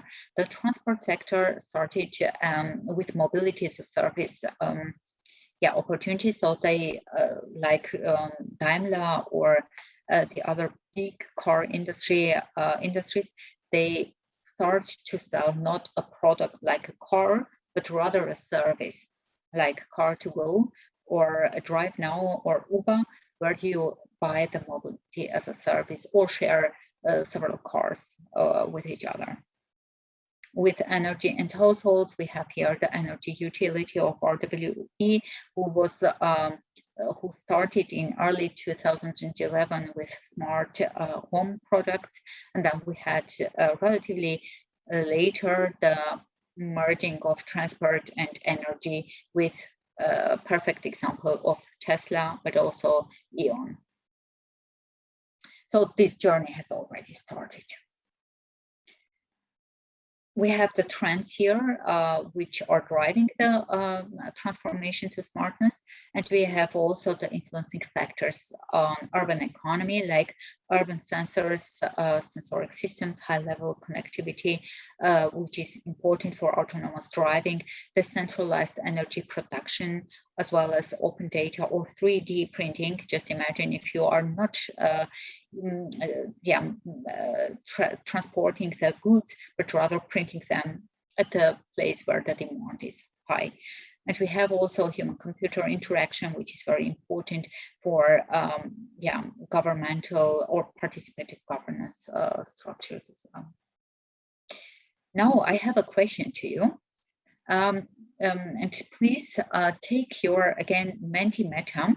I just had this during our conversations here, and that's why interesting thing for you to do an exercise very shortly, the employment trend.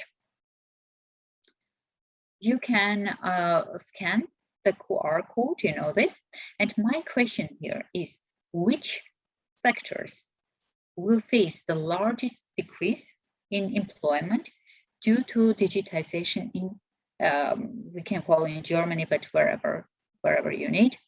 I will start the sharing by 2030. What do you think? Which sectors will face the largest decrease in employment? Is it retail, transport, health sector, or automobile industry?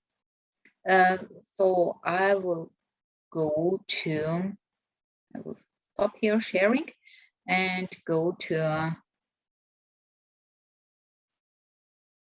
my home feed. Just a moment. You are already having the answers, and that's nice.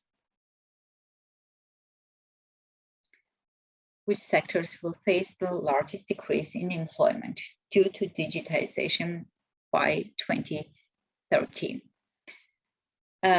Most of the people are answering retail, but only 12 people have voted. Now 14. Okay, but I think anyways, the trend is quite clear. Basically, you say retail. Let's go back to our presentation and we will see the answer right away.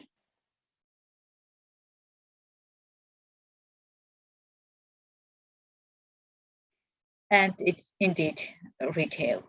It's supposed that 34% of the decrease in employment rate will be exactly in the retail. What is interesting, some other sectors might earn from this trend, and here especially the health and pharmaceutics are supposed to gain even more employment with 11%. That's an interesting result, and more interesting is that you have guessed it right. So transformation towards smart cities, here we need to consider two kinds of domains: the hard domains, which are then energy networks, air, water, waste, natural resources, and soft domains like e-government, cultural heritage, education, public safety, security, healthcare, and social inclusion. The categories of actions are then the community building, like for collaborative environment, for citizen participation, strategic frameworks, as well as services and applications and new digital infrastructures. If we have a look at the global trends, then you see here that actually the Asian cities, like in China, India, they invest basically in hard domains because probably high levels of pollution and considerable economic development are key drivers for this. The European cities are actually investing in soft domains, like in human capital investments. American cities, interestingly, Elliot, please don't take it personally, it's not from me, are not driving the changes because of still low environmental regulations. Small cities are good ecosystems to launch new experiments. It's quite easy to experiment because they are more fragile, or agile, better to say, and large cities usually face more critical needs and problems that entail digitization and others, and they can attract truly technology vendors easily. Now I come to my second question, which is which organizations have actually the highest level of participation in smart city activities? Are they coming basically from industry, research, government, or civil society? Now we go to that question, and we see here the voting. And for me, you was too fast. I'm not sure. Okay. If I was too slowly or. Okay. Sorry, I will do it once again. So, thank you.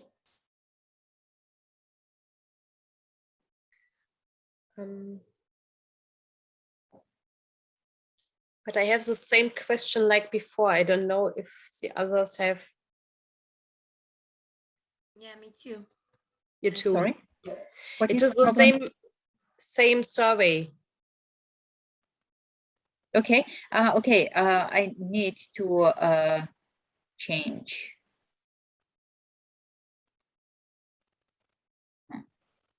Present, and then. But in the chat we have answers.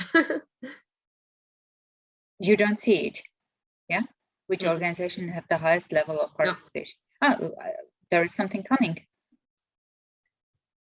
It should work now, because we are getting answers.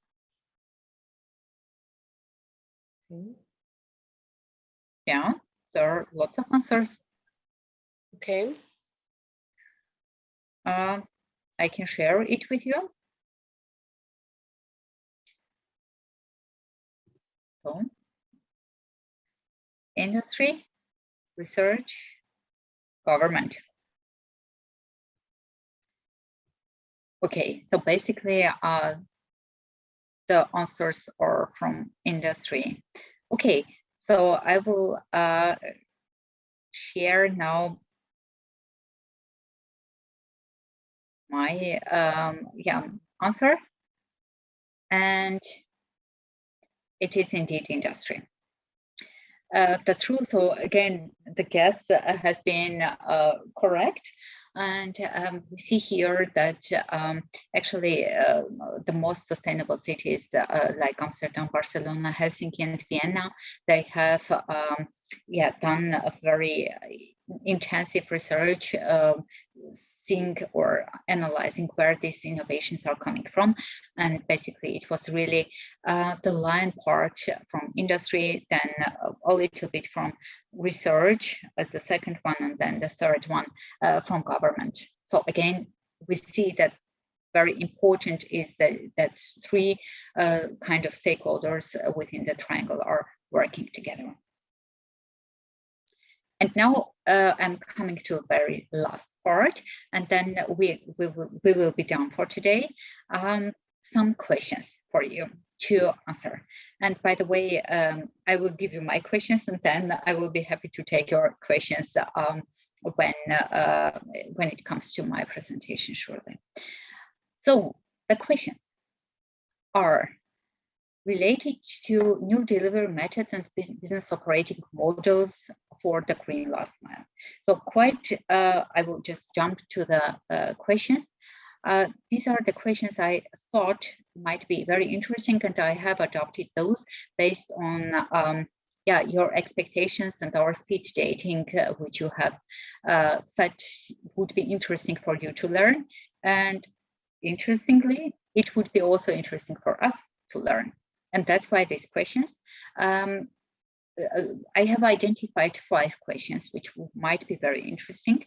The first question is, what is the state of the art or technology in the last mile logistics? What kind of concepts are there? Best and worst cases. We can call it last mile logistics or urban mobility. Both of them are interesting for us. The second one is, which of these concepts can be implemented in your countries? Why? What are the drivers and barriers for efficient implementation? What kind of policy frameworks should be in place to favor implementation of sustainable logistics or mobility concepts? So what kind of policy frameworks do you have? What do you think, what kind of policy levers are there at all to implement this kind of concepts? How could business models for sustainable last mile logistics or urban mobility ecosystem look like? If you can come up with a very interesting concept, that would be really fantastic. How do this concept change the urban systems? And this is very important thing. What do our cities look like in the future? You can surely start working with these questions. And that is why we will be always with you with some hands-on tools. And also during the next sessions, we will have more kind of organized sessions where we will have 2 hours of input from external stakeholders, and the rest of the time we will be discussing these questions with you, but as well as some case studies will be given from our external stakeholders on top. And but simply I wanted to give you these questions already right now to you, so that you start conducting literature analysis, or if you are working in in industry or policy or wherever you work, what kind of concepts might be from that point of view, from your point of view, from your country point of view. And we have been thinking quite a lot, seeing where you are coming from, so that the clustering could be based on the countries you come from. But then we thought it's not interesting if you are working in the group within the same country people. So it could be interesting that we just distribute you in different working groups randomly, and you go through these 5 questions through. You make short presentation for the next Friday. Say each group presents these 5 points, say per point 1 slide, that's it. And then we will still work on and elaborate on these questions up there. And you might have some questions to us, to mentors, during the next sessions. We are not awaiting that next Friday you come up with perfect answers to these questions, but we want to see the kind of the progress you are doing and how you are working on this kind of questions. So that would be kind of the setting the frame. And now I think there will be plenty of questions to be answered.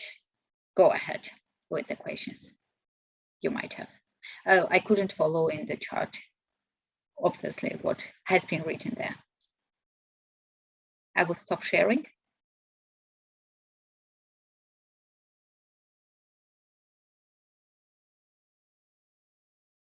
So Dilek, are you going to moderate the discussion session? So that was my question now. I have generated 5 groups automatically. But first of all, Azam, you have a question? Azam? Yes, ma'am. Ma'am, as you said in the presentation that USA is not implementing all these regulations. Can I ask why? Why is the problem with the USA, or what is the main reason behind that? It's quite easy to answer. Is that simply if you connect, or if you have a look at the air pollution limit values, saying what kind of limit values do we have in Europe and in the USA, then in that sense you can see that air pollution values, the limit values that are not supposed to extend in European Union, are quite stricter in comparison to the USA. What is the logic behind it? It's very difficult for me to say what is the logic behind it. These limit values are coming in European Union from WHO, which is then the World Health Organization, saying that if the air pollution is exceeding this limit value, we as human beings, we will have problems with cardiovascular systems or respiratory systems. And I suppose that all the human beings should have exactly the same problems. So why are these limit values not going into the entire globe? And why are they not unified? This is the question you are asking. And if I give you the question, I would be the best climate policer ever. I don't know. And I'm not, obviously. But ma'am, as we know that the emerging countries like China, we have the highest ratio of these quantities. So is China implementing all these regulations or not? Most definitely not. I have been thinking or working in Chinese context for quite well. There are some initiatives which are going to, especially alternative energy sector, and but obviously it is not really working at this moment. Why is it not working? It's not about the problem of technology. In some cases, technologies are more broadly implemented in Chinese context rather than in European context because of data security problems, you know, here in Europe. But we see it in insufficiencies or inefficiencies in other sectors like automobile industries or the steel production or the other coal mining steel, which is happening there. But ma'am, I'm an electrical engineer, so as the point of view of that, I can say that China is still using the coal for the power generation. Sure. So it is the worst example against that. So we don't have any you can say rules and regulations, just like all the countries that the signatories of Paris Convention, Green Convention, which exactly. held in near future, near past. So is there any regulation or is there any implementation group is watching all these things? That is actually the thing which I have been thinking of since Paris Agreement. Everybody was quite happy with the Paris Agreement, but in reality, it is not changing anything. Why not? Because there is no instrument saying you are obliged to do it, or you are punished not to do so. So if there is no instrument forcing, only saying yes, we want to do, it's not making the change, to my mind. And that's what we have seen. Paris Agreement hasn't changed anything. And whether Glasgow would do, we will see. I don't think so. All these agreements are political, just salutations, nothing more. Okay.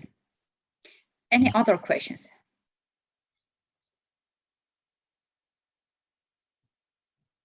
Elton, go ahead. You have to. I'm sorry, sorry. I think yes. Thank you, Professor. Thank you for explanation. And my question is about when you said about the supply chain, about inactive, vulnerable, sustainable, and other things.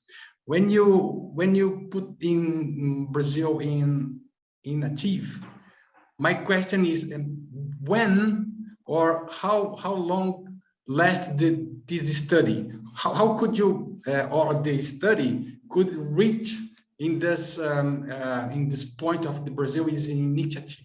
Yes, right. A good question. It's not me having done that. It was three consultancy companies doing that.